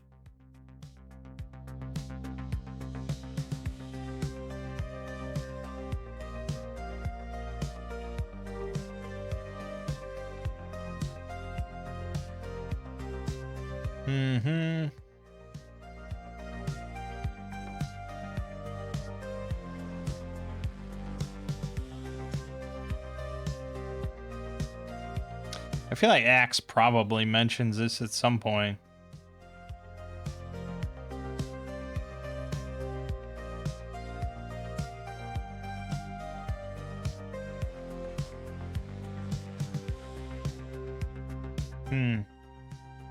Yeah, I can't really find a good discussion specifically about divvying up magic items.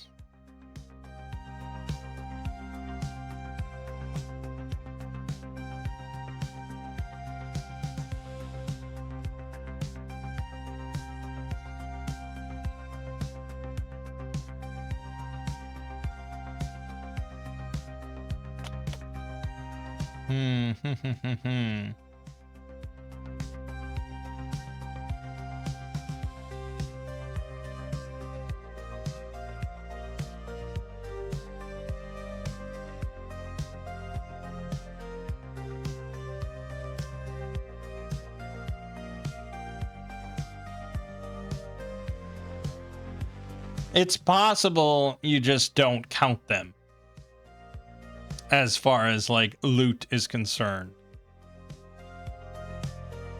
Because if you think about it, in a setting where in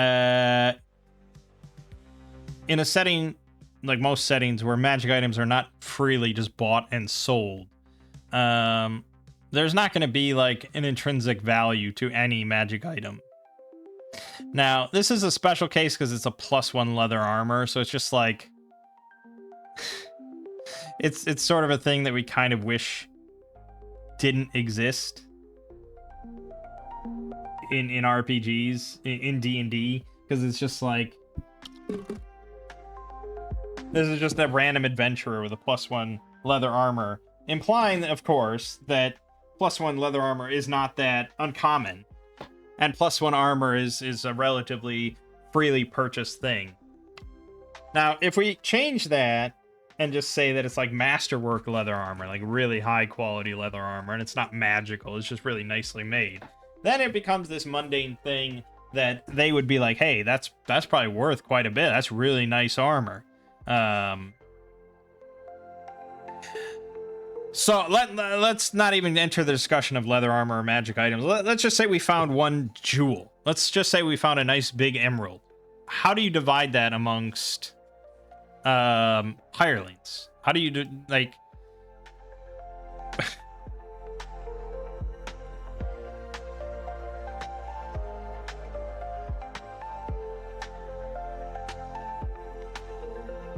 I mean, do hirelings only care about coins?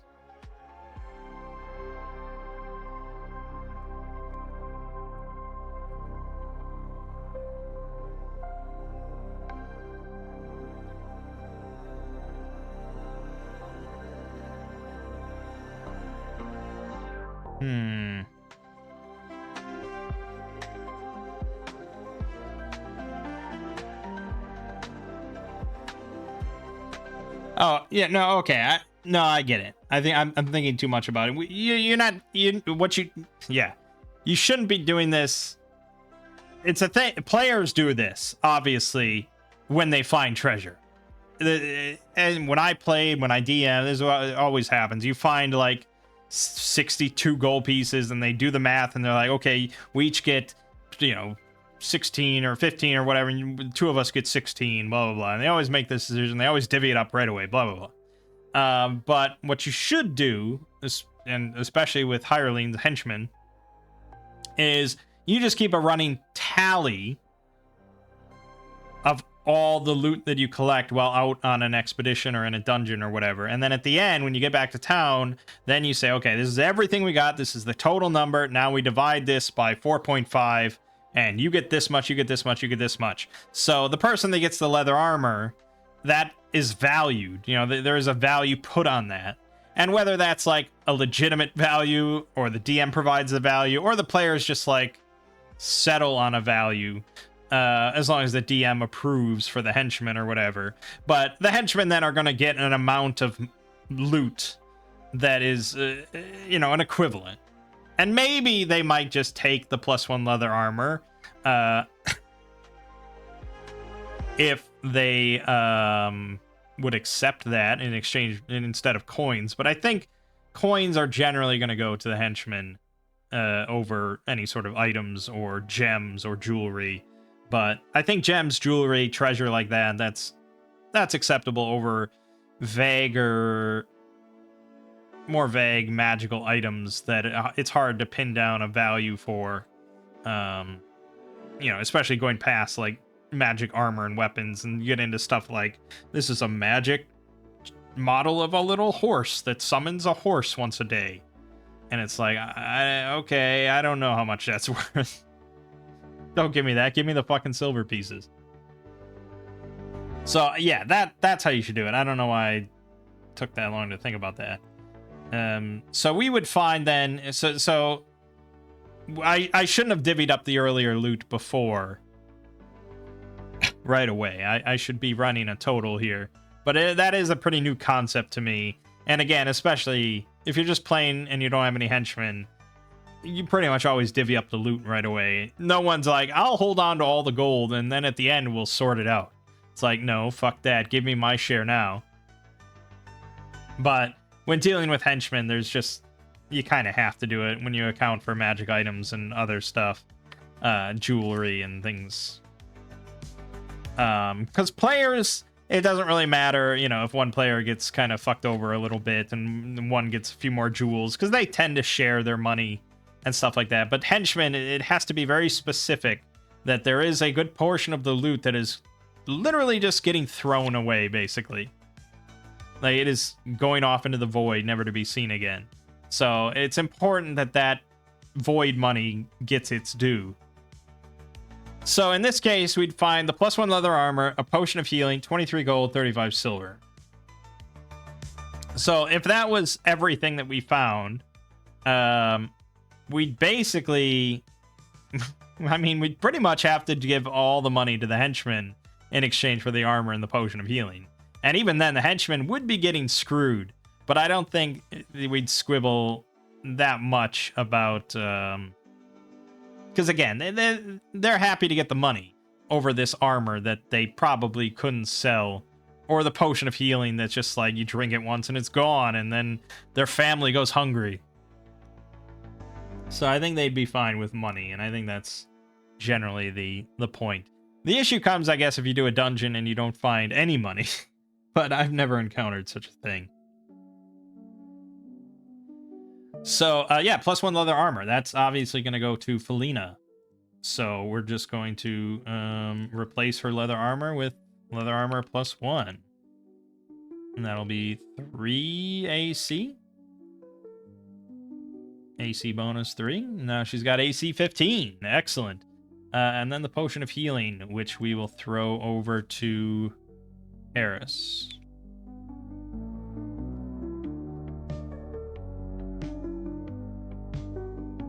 Good. And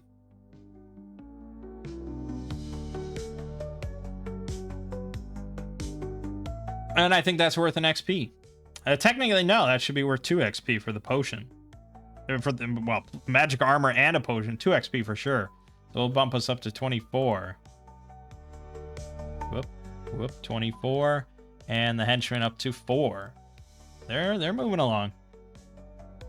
Alright, and we don't find much else here. So now we are free to head up here in search of the dragon. Okay. At the top of the hill stands a round tower with a cottage attached. Both are in relatively good condition, although half of the tower's roof is gone.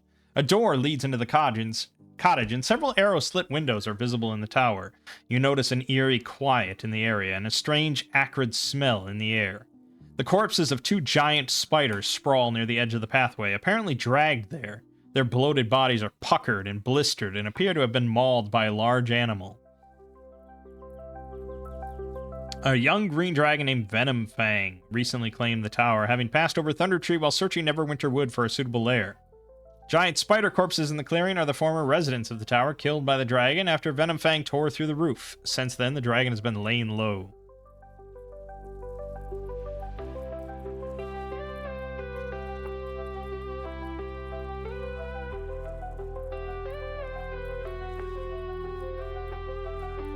Okay.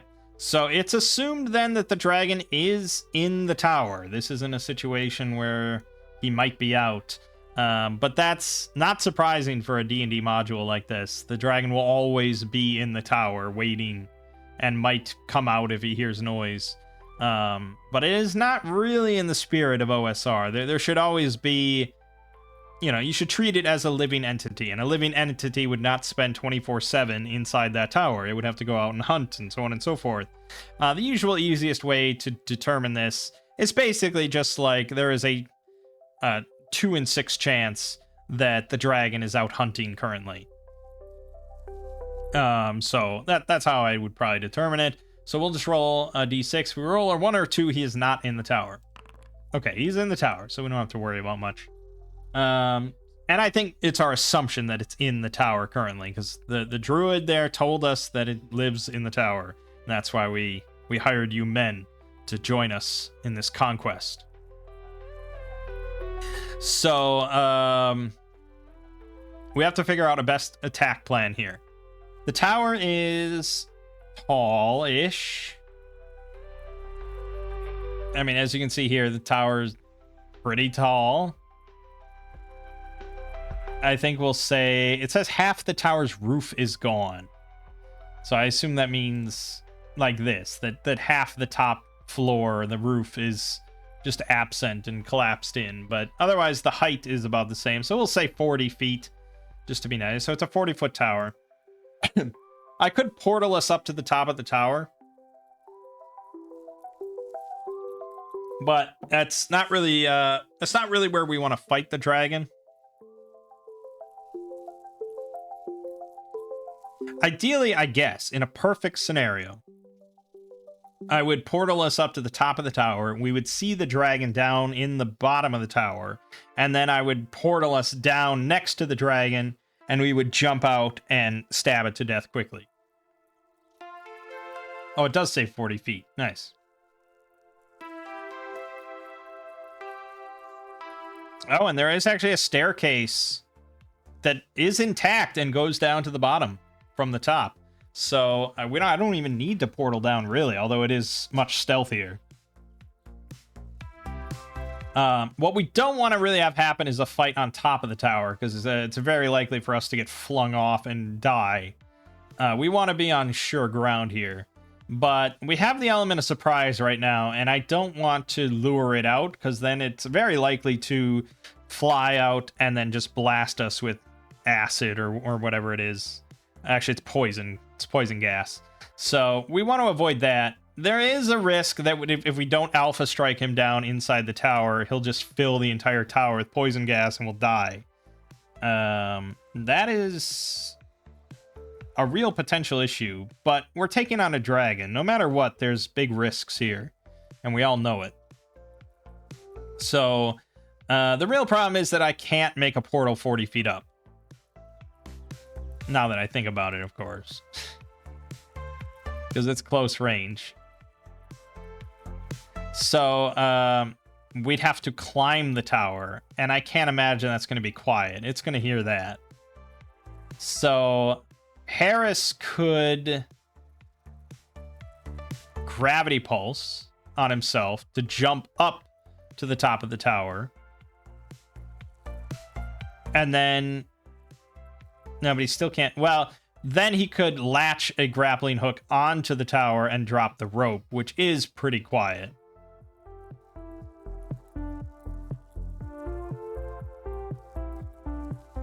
I think if we want to be stealthy and do the top-down approach, that is our best bet.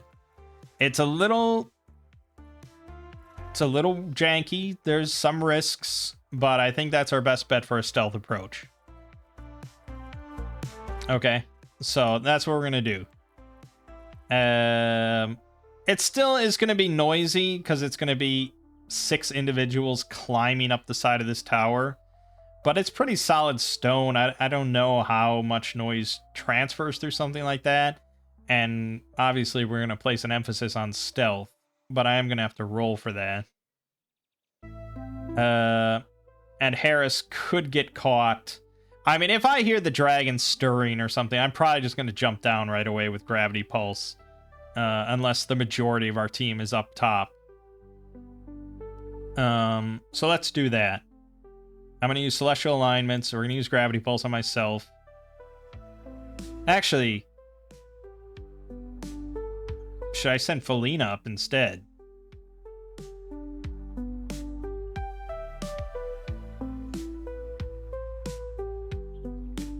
That's a good question. Well, Harris is going to have a worse time climbing.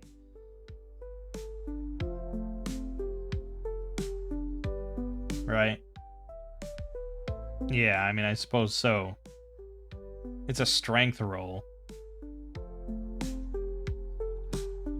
I mean, she's not much better, but she is better. So I guess we'll send Harris up. Will I do a roll to see if he lands? It's a pretty big landing up there. And he can fall. He falls pretty slowly. So I don't think it's really that difficult. I had him do a roll last time we tried this, but that was for this very narrow kind of roof. This very narrow wall that he was trying to land on.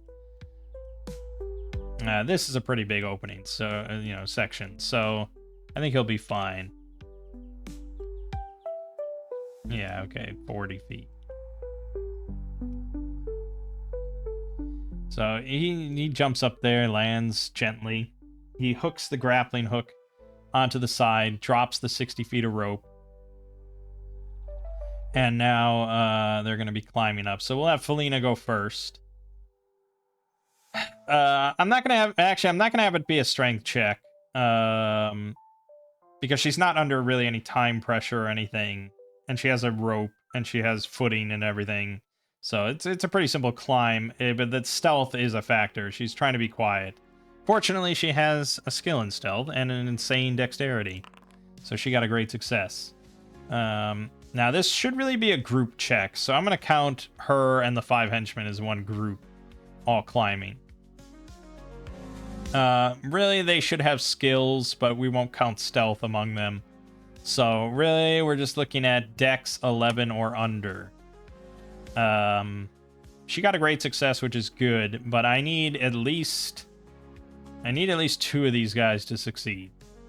So 5d20, 11 or under. One of them got a great success, another one succeeded, and then 3 failed. No terrible failures, though. So that's 3 and 3, but 2 great successes is in our favor. So we are accepting that as being stealth. Now, yes, I should roll against the dragon's perception, but we're not going to get into that. So we'll just count it as a normal check. Success is good enough for me. Okay, so now we're all up here. We got 7 guys up here, and we lean over the edge very cautiously, and we see a young dragon, young green dragon, maybe snoozing or something. What else do dragons do?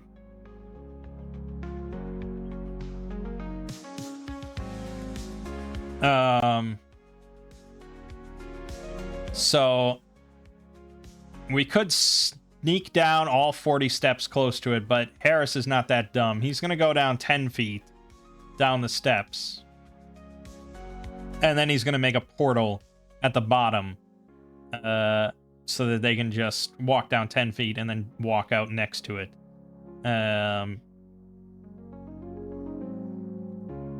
This is probably going to trigger another stealth check, though. But I might give a bonus here. Well, I don't know. Does it really matter, though? Because if we fail, basically we just lose the advantage on the attack roll, which is pretty big. I'd rather not fail. But we will... I'll just do a normal stealth check for us going through. So he's going to fold space. I think he has to make an arcane lore check just to do it. But he shouldn't have any issues with that. Great success. All right, so use fold space.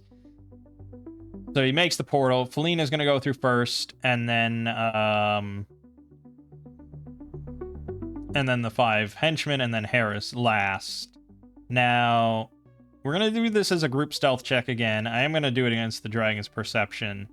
If we fail, I guess I'll basically just count it as, like, 3 of us are through the portal. And then 3 henchmen and Harris would be...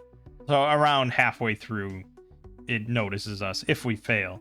So a dragon's perception. Let's take a look at Tales of Argosa.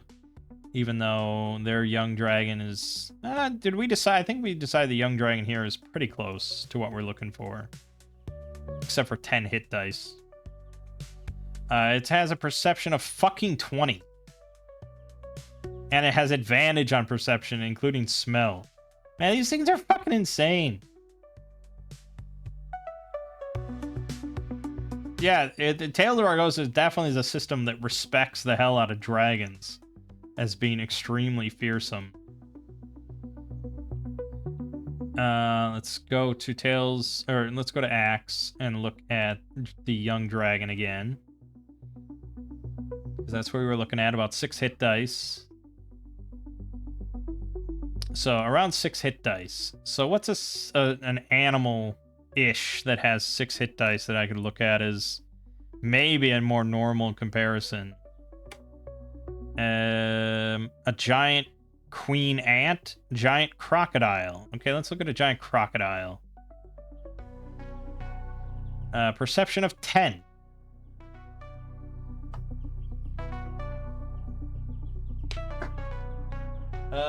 Now, that might be a bit lower, so let's just split the difference and say 15. But there should be a penalty for sleeping.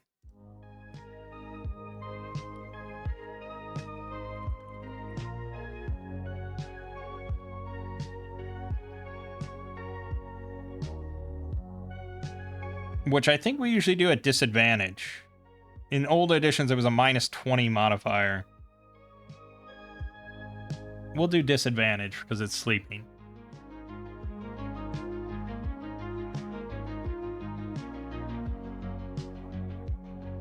All right, so we're going to go 15 perception, disadvantage.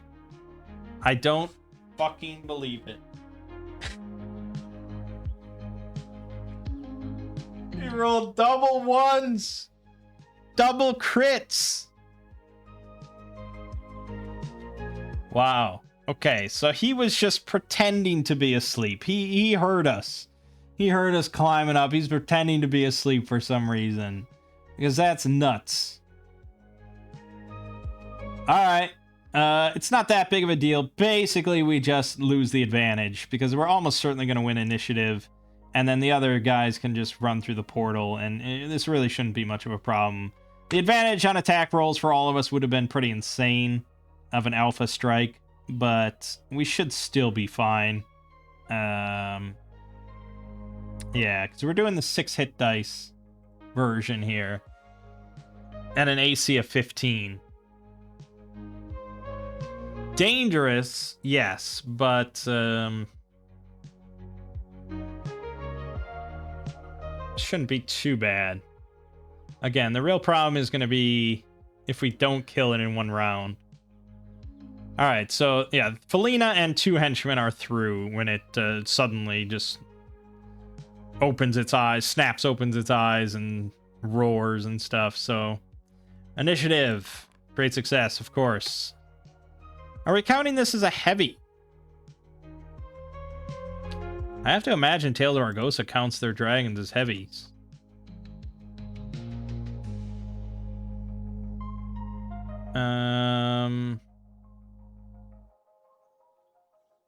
It actually does not count the young dragon as a boss or heavy. And it doesn't count the young dragon as even a heavy.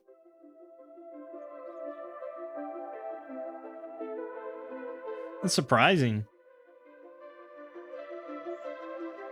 It does say foes of 4 hit dice or less must make a will check or flee in terror for 2d6 rounds.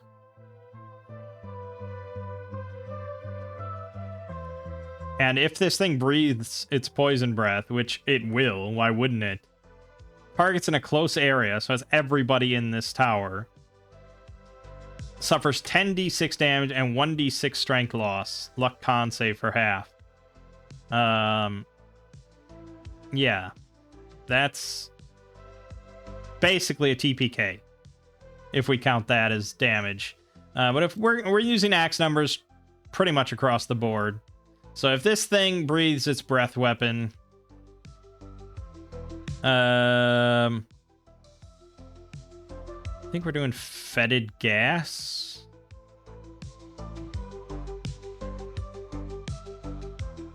Because we're doing green dragon, poison vapor. Okay, no, poison vapor.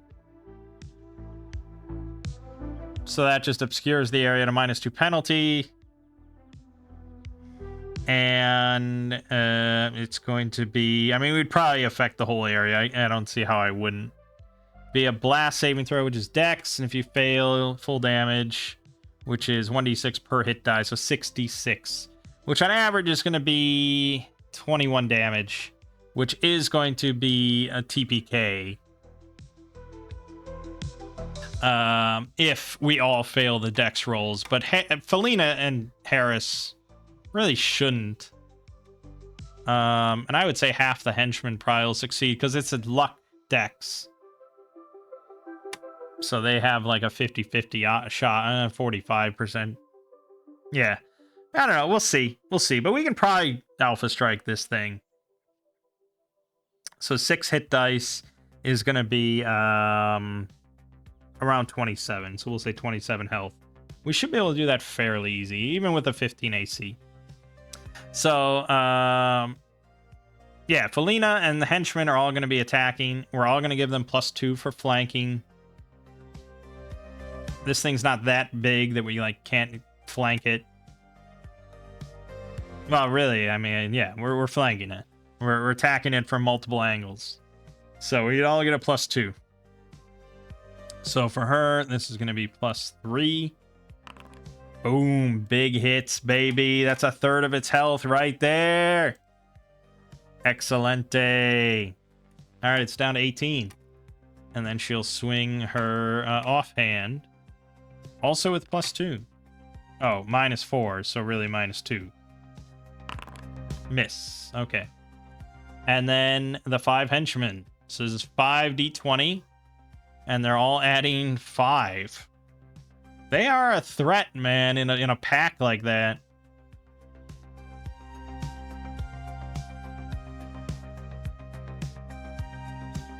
Yeah, +5. Okay, 5d20 +5. Another crit. And then 2 more hits. Yeah. Okay, so the crit does 9. Yep. So he's down to 9 health. And then 2 hits, both at +3 damage. That's 4 plus 5 is 9. Dead. Bada bing, bada boom.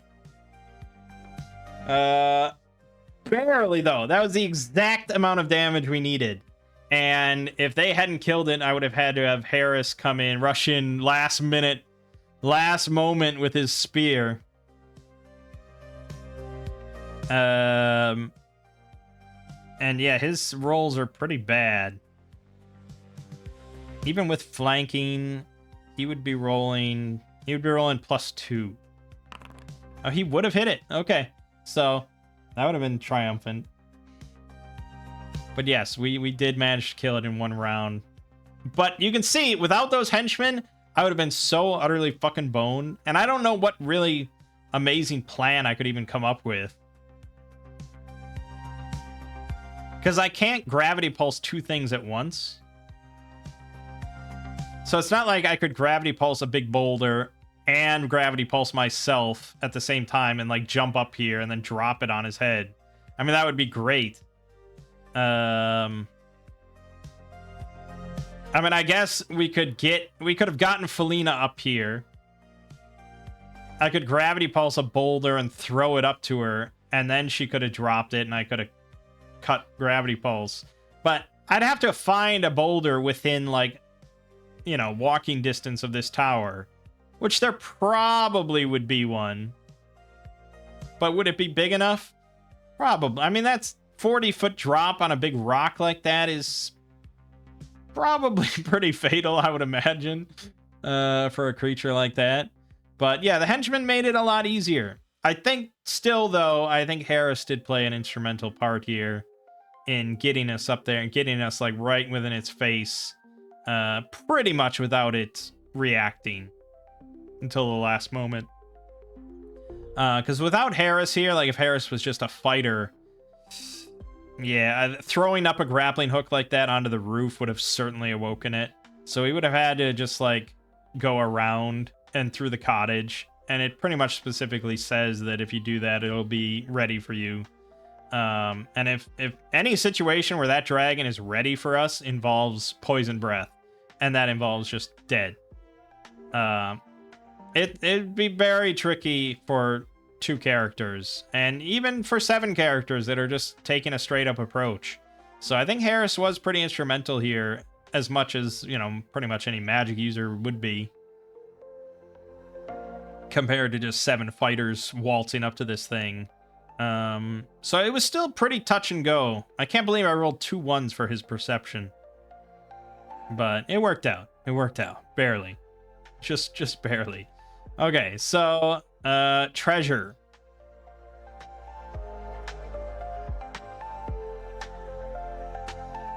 Whew, a broken old wooden chest on the tower floor holds the last of the dead wizard's treasure. 2,100 copper, 130 gold pieces, 4 silver goblets set with moonstones worth 60 gold pieces each, a spell scroll of Misty Step, and a spell scroll of Lightning Bolt. He's barely noticed the most interesting item in its hoard. Lying beneath the coins is a rusty old battle axe of dwarven manufacture. Runes spell out Hugh in Dwarvish on the axe head, and the rust is misleading. Hugh is a +1 battle axe that deals maximum damage when the wielder attacks a plant, creature, or an object made of wood. The axe's creator used it for protection in the forest while he cut firewood. Okay. Well, Felina's gonna offhand that battle axe, because why not?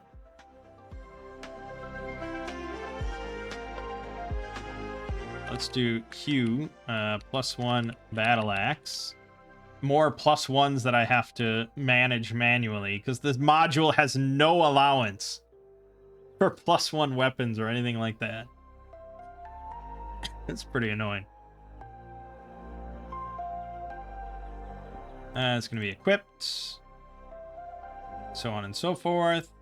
Weapon type melee, steel, so on and so forth.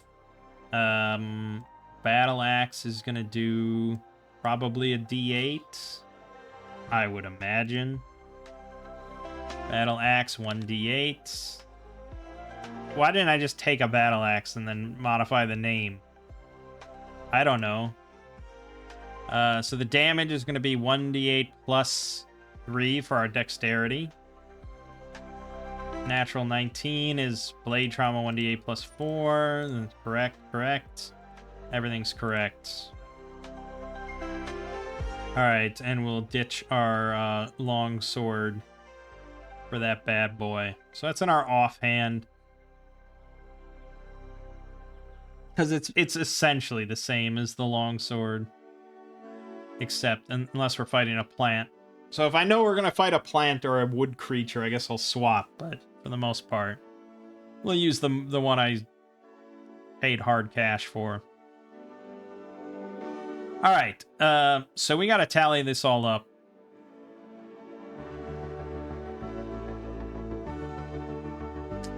I guess I'm valuing the scrolls at 150, right?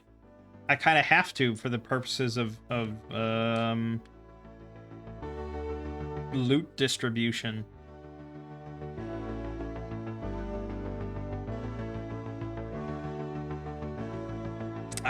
Yeah, I don't know if I'll have enough money to sort of to evenly distribute the battle axe and the scrolls. I don't think our characters are going to get any cash here.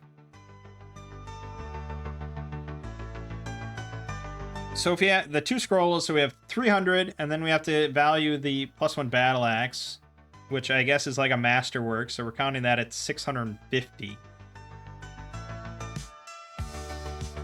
Then we have the goblets, which is 240. And then the money, which is a total of 151 gold, which isn't much.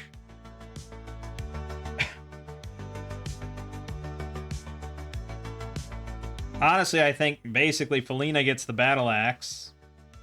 Harris gets the scrolls. And then all the other treasure just goes to the henchman. I guess, well, let's run the calculator real quick. So we have 151 in coins, plus 240, plus 300, plus 650, divided by 4.5 is 298. That means each of the henchmen needs to get 149. That means most of the coins is going to one guy. And then the goblets are, you know, like, they're not gonna, it's not gonna divide evenly here because the battle axe is so wildly disproportionate and we can't divide it. So, yeah, basically, I think that's how it has to be. That has to be the split. So, yeah, I mean, we killed the dragon and it was very easy. And, you know, we didn't risk any life or limb. Well, we risked life or limb, but we didn't take any damage to our life or limbs because of these henchmen, but in return we lost out on almost 400 gold, which isn't really that massive, but I only really say that because we found that cache of an insane amount of money. If we hadn't found that, it would kind of suck to lose out on 400 gold at this stage. But I will be selling the scrolls in Neverwinter, so we are getting some money out of it. And I probably could sell the battle axe, but I don't know what else I would really spend my money on anyways, so I guess it doesn't matter. Probably carousing for extra XP. So speaking of XP... Well, let me add the 2 scrolls real quick. They're like we're literally just selling them. So 150 each. 2. Done. Yeah, so it doesn't matter. XP. Killing a dragon, even though by my own rules it wouldn't really be significant combat, but it's really more of like a kind of a milestone XP. It's an accomplishment that I have to reward as part of our XP system, to be honest. It's a big thing. So, and in old games, obviously, it would be worth quite a bit of XP.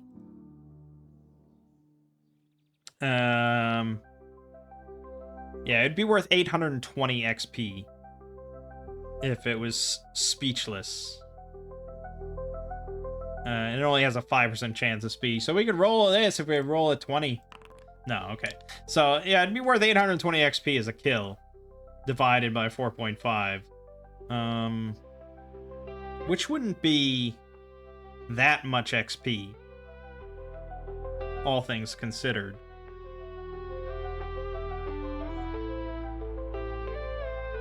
Why did I close my calculator? 820 divided by 4.5 would be 182 XP. And again, for reference sake, for a fighter to go from 1 to 2, he needs 2000 XP.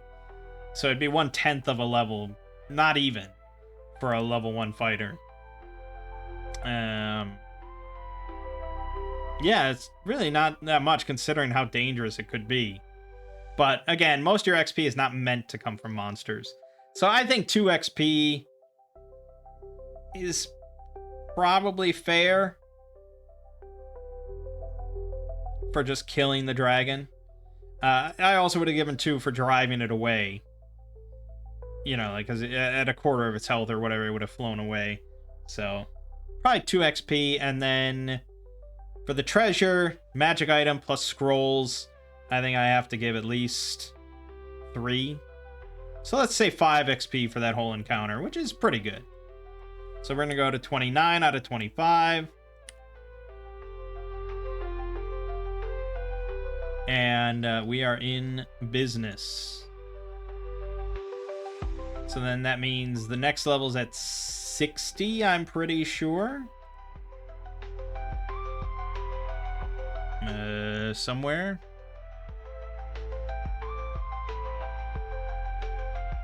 Yeah, 60. So we'll be at 4 out of 60 now. But we'll be level 3. Huzzah! Level 3. 1 more hit point. 2 more hit points. I get an attribute point. So, for Harris. Khan, maybe? I mean, we really need to work on his health more. Yeah, his Khan's just abysmal, so we're gonna go health. Give him another health hit point there. For Felina...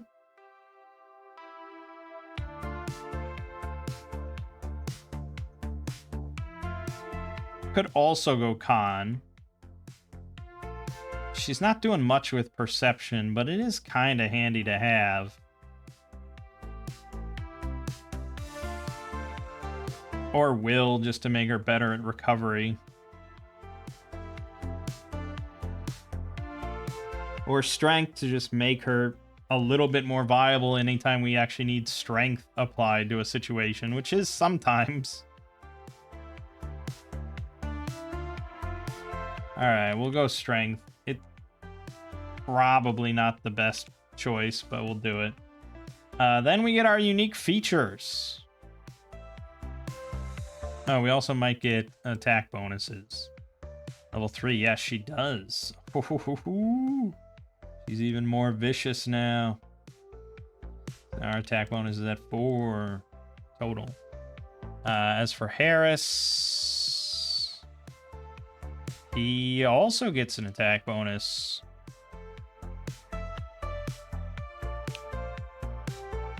Good. Yeah, unique features. What do we want? What are we thinking?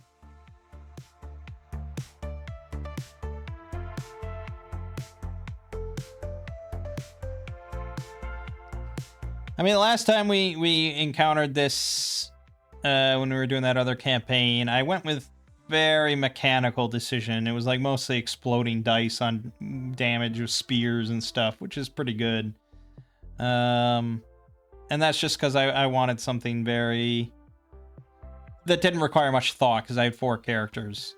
But now I have 2, and Harris is a very kind of thematic, creative character. I'd like to do something a little bit more interesting, some sort of ability or something. Felina, maybe I'll end up just doing something mechanical. But I don't know. I think I'm actually gonna think on it. I think I'm probably gonna end the video here and think on it for a bit, and hopefully have an answer when I come back. Because that's the only thing left for level 3. Oh, also the henchmen get 5 XP. So they're up to 9 out of 20. So not quite halfway to 2. But pretty close. And they were pretty damn useful. So honestly, I think I'll keep them on for Cragmaw Castle. The funny thing at this point is, why would we ever go back to Phandelver? You know, like, we're based out of Neverwinter. All we care about is Neverwinter. So I think we'll have to meet Sildar in Neverwinter, and he's like, "Hey, I heard about you and blah blah blah. I heard about the things you did for Phandelver, and I have a mission." Yeah, that'll have to be what we do, because I can't imagine we'd go back to Phandelver. Right. So now we just make our trip back to Neverwinter, chill until Sildar happens upon us, and we round up the boys again and head to Cragmaw Castle. Oh yeah, we still have the Devil Boar that was tracking us. But it's probably gonna figure out that we just slaughtered a dragon, and we're just slaughtering everything that come across us. He sees all these spears going into this giant spider and stuff, and he's like, yeah, this probably isn't a good bet. So, although he is immune to mundane weapons, isn't he? So honestly, yeah, he would fucking solo us, wouldn't he? The henchman would be completely powerless. Felina would have to use the battle axe to damage it, and she can't solo it. And Harris can't do much against it other than possibly using gravity pulse to make it really lightweight, and then the henchman could maybe throw him up into the sky. Or, yeah, probably. But that, yeah, I didn't really think about its immunity to mundane weapons. It probably doesn't fear goons like this that much. That's a good thought. It just seems kind of cruel then. The whole Devil Boar encounter just seems kind of cruel. I don't know if I'd throw that at my players. And I threw a Basilisk at them. And I guess they just ran. And I guess you could just run from the Devil Boar, but it's kind of fast, isn't it? In boar form? Yeah. No, wait, what? Holy shit, it's fast. Its running speed in human form is 180 feet. That's going to be twice as fast as a human. This thing solos your whole team, and there's like no way out of it. That is a mean fucking thing to throw at your players. Now, granted, I did see in the Discord some people talking that their level 1 parties have killed Devil Boars. I don't know how, unless you ignore the fact that they're immune to all mundane damage. Or you have foreknowledge and you have silver weapons. I mean, maybe some experienced groups do carry silver weapons at all times. I think Axe has rules for that. Somewhere. Yeah, you can basically commission any weapon at 10 times the listed price. And it's pretty much the same. So if you have money to burn, there's no reason not to have silver weapons. But once you have magic weapons, usually there's no need for silver. So it's like, you either don't have money and can't afford it, or you have magic weapons and you don't need it. But yeah, I mean, I guess you could outfit your team with silver daggers just in case. 30 gold each. You do one dungeon, you probably can all afford that. And it's not a bad thing to have on your person. But a silver dagger is doing 1d4, except it does say against them it does extraordinary damage. And I don't even know what that means.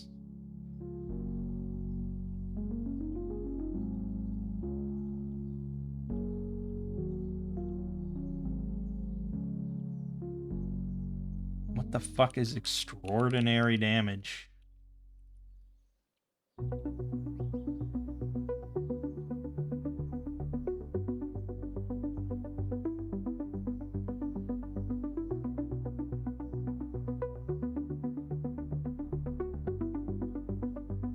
might be in the rule book.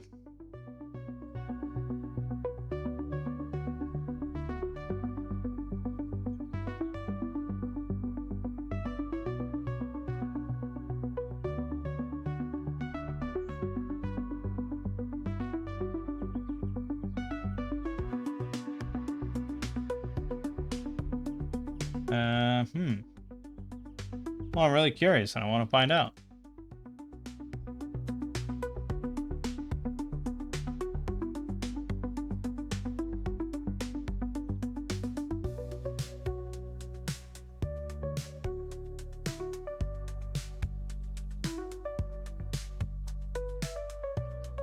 Okay, now I'm just in spells.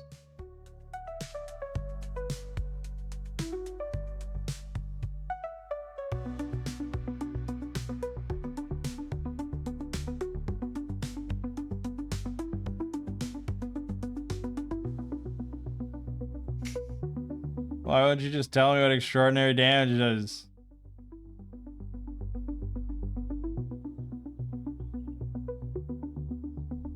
What the fuck? I'm gonna Google this now. I assume it's something from actual old school D&D. But it might have been called something else.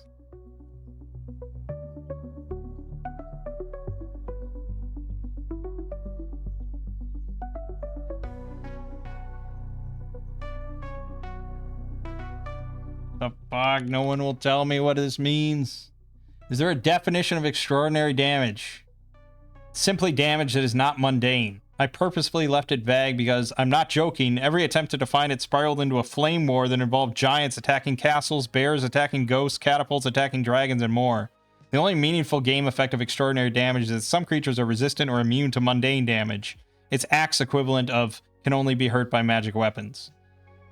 Okay. Now I get it.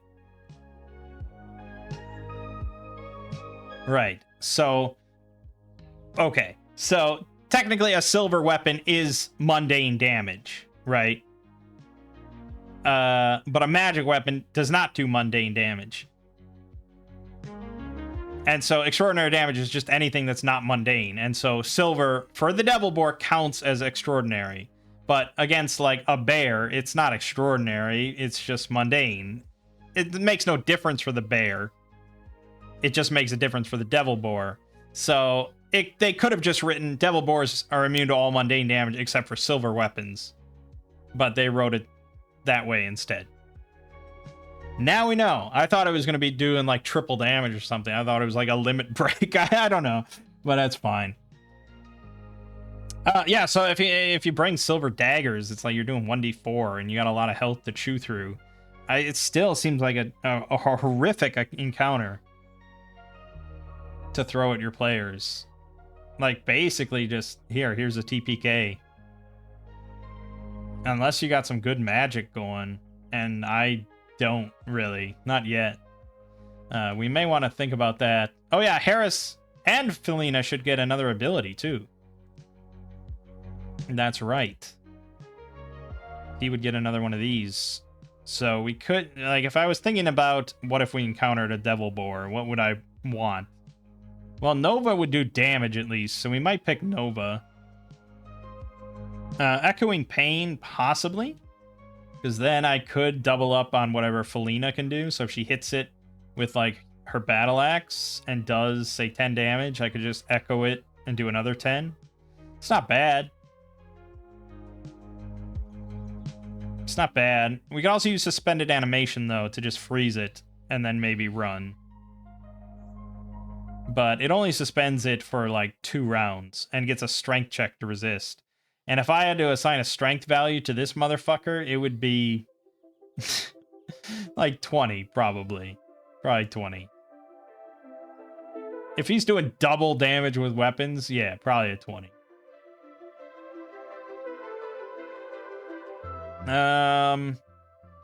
Yeah, I guess I'd probably pick Nova. I think we'll pick Nova. It'll be fun to just have an AoE. Because right now, I'm not very good in any situation where I have to do damage as Harris. And we're also, the two of us are not very good in any situation where we have big groups of enemies. Such as the 12 Twig Blights or something. But if I could just drop a star and then yeet away and explode it.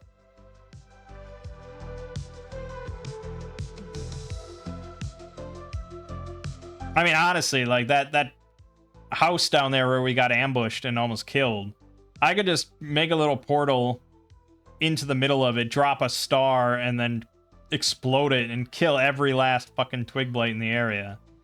A 30-foot explosion? This is kind of unfair. I think we're counting this as a fireball, I guess. It's basically I can cast fireball, and as we know, there's no better spell in D&D than fireball. So yes, we're gonna take Nova.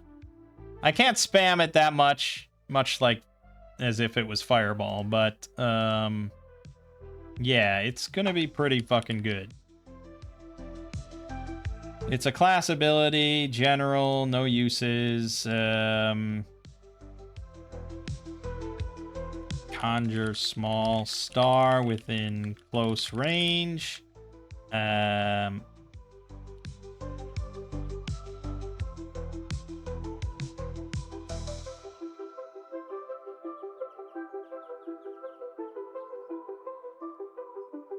think it has to be an action to conjure it.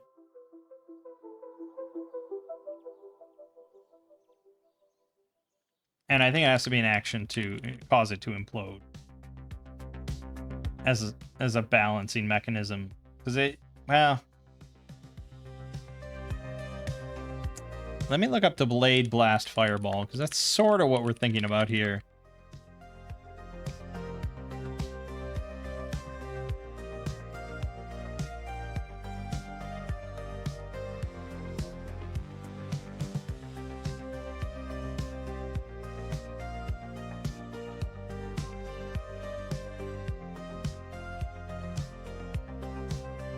No? Okay, so Delayed Blast Fireball, obviously, it's an action to cast it, but it's not an action or any type of action to detonate it.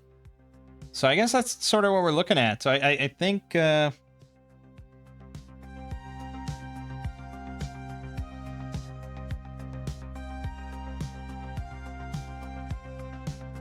okay. I think we're going to make it not an action to detonate it, just an action to cast it.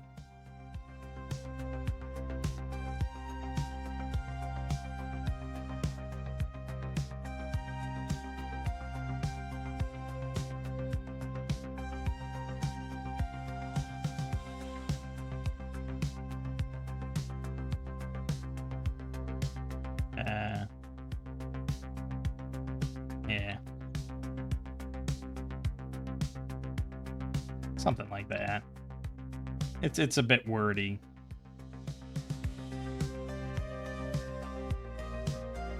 It's a bit wordy. But there you go, Nova. That will be nice to do. I can't wait for us to blow up a star on some assholes. Maybe these cultists or something. But no, we're going to move on. We want to get to Cragmaw. As for Felina... what was the other one we were thinking of that was like, yeah, that would also be pretty good.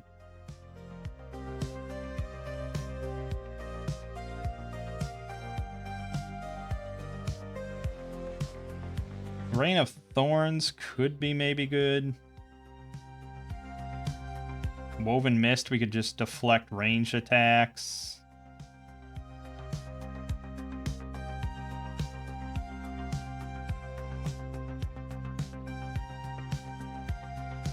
Ambidextrous could be really good if I hit him with both weapons, but any target right now that I hit with both weapons is likely dead anyways. I think Spinning Defense is what we're looking at for more defensive. All melee attacks made against you are rolled with disadvantage. It's similar to Distracting Dance, except Distracting Dance works against any target that can see you and does not have to be attacking you, but they do get a luck will roll. Spinning defense, there's no roll, but it's only melee attacks made against you. So it's definitely a better option without the henchman. But yeah, we'll just take spinning defense, I think.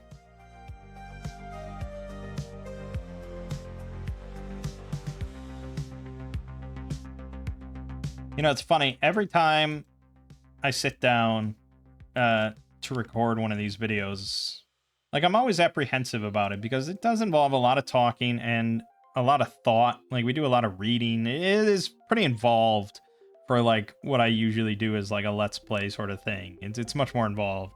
So I'm always like, I don't know if I want to sit there and do... I could just sit here and watch TV instead and not think as much, you know?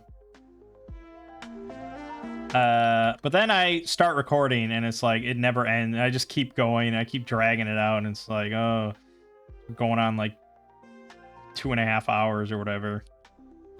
Until the end, until the end of the next round. All melee attacks made against you at disadvantage. Good. Okay, we got options. And flow gets bumped up to 3. And celestial alignments bumped up to 3, but not fold space. Also, we can short rest after that fight, because it was significant. Excellent. We're going to recover ability uses. Hold space, celestial alignment. He's missing a reroll. And she's fine. She has not spent anything. So we're good. Alright, yeah, that's it. I'm going to end here. We'll come up with unique features. Hopefully some good ones. But, I mean, we're pretty powerful even without unique features, so it's not that necessary. But it's nice, because we had a lot of setbacks on our road to this victory. So I'm glad Felina and Harris are finally working out. But yeah, so we just have we have Cragmaw Castle, which is a big goblin castle dungeon environment. It's not that big, but there's going to be plenty of fights in there. And then there's Wave Echo Cave, which is the actual major dungeon with wandering monsters and everything. That's a serious dungeon to go through. When I ran it, my players got through, like, I don't know, like 6 rooms. 1, 2, 3, 4, 5, 6, 7 rooms. They got to the 7th room, the middle room, W9, and one of them died in there, and they're like, fuck that, and they left and never came back. And that ended pretty much the whole adventure. So, yeah, they were pretty squeamish about deaths and spelunking and stuff. So I really have no idea what's even in the other caves, or in the other rooms there, but this is the major dungeon. And that's normally where the original module ends, but in this version, it's only halfway. So, yeah, we're a ways off from halfway through the Shattered Obelisk. I don't expect us to go all the way, because look at this. I mean, this is... Look at all these big dungeons that this fucking adds. Look at this. This is a massive, like, 2.0 of Lost Mine of Phandelver. And from what I understand, the second half here is not that great. So it's hard to say how far we'll go. I'd like to get to Wave Echo Cave, though, at the least. But alright, my name is Mang. This has been Solo Roll Manging, Shattered Obelisk, Tales of Argosa. And I'll see you fine folks next time.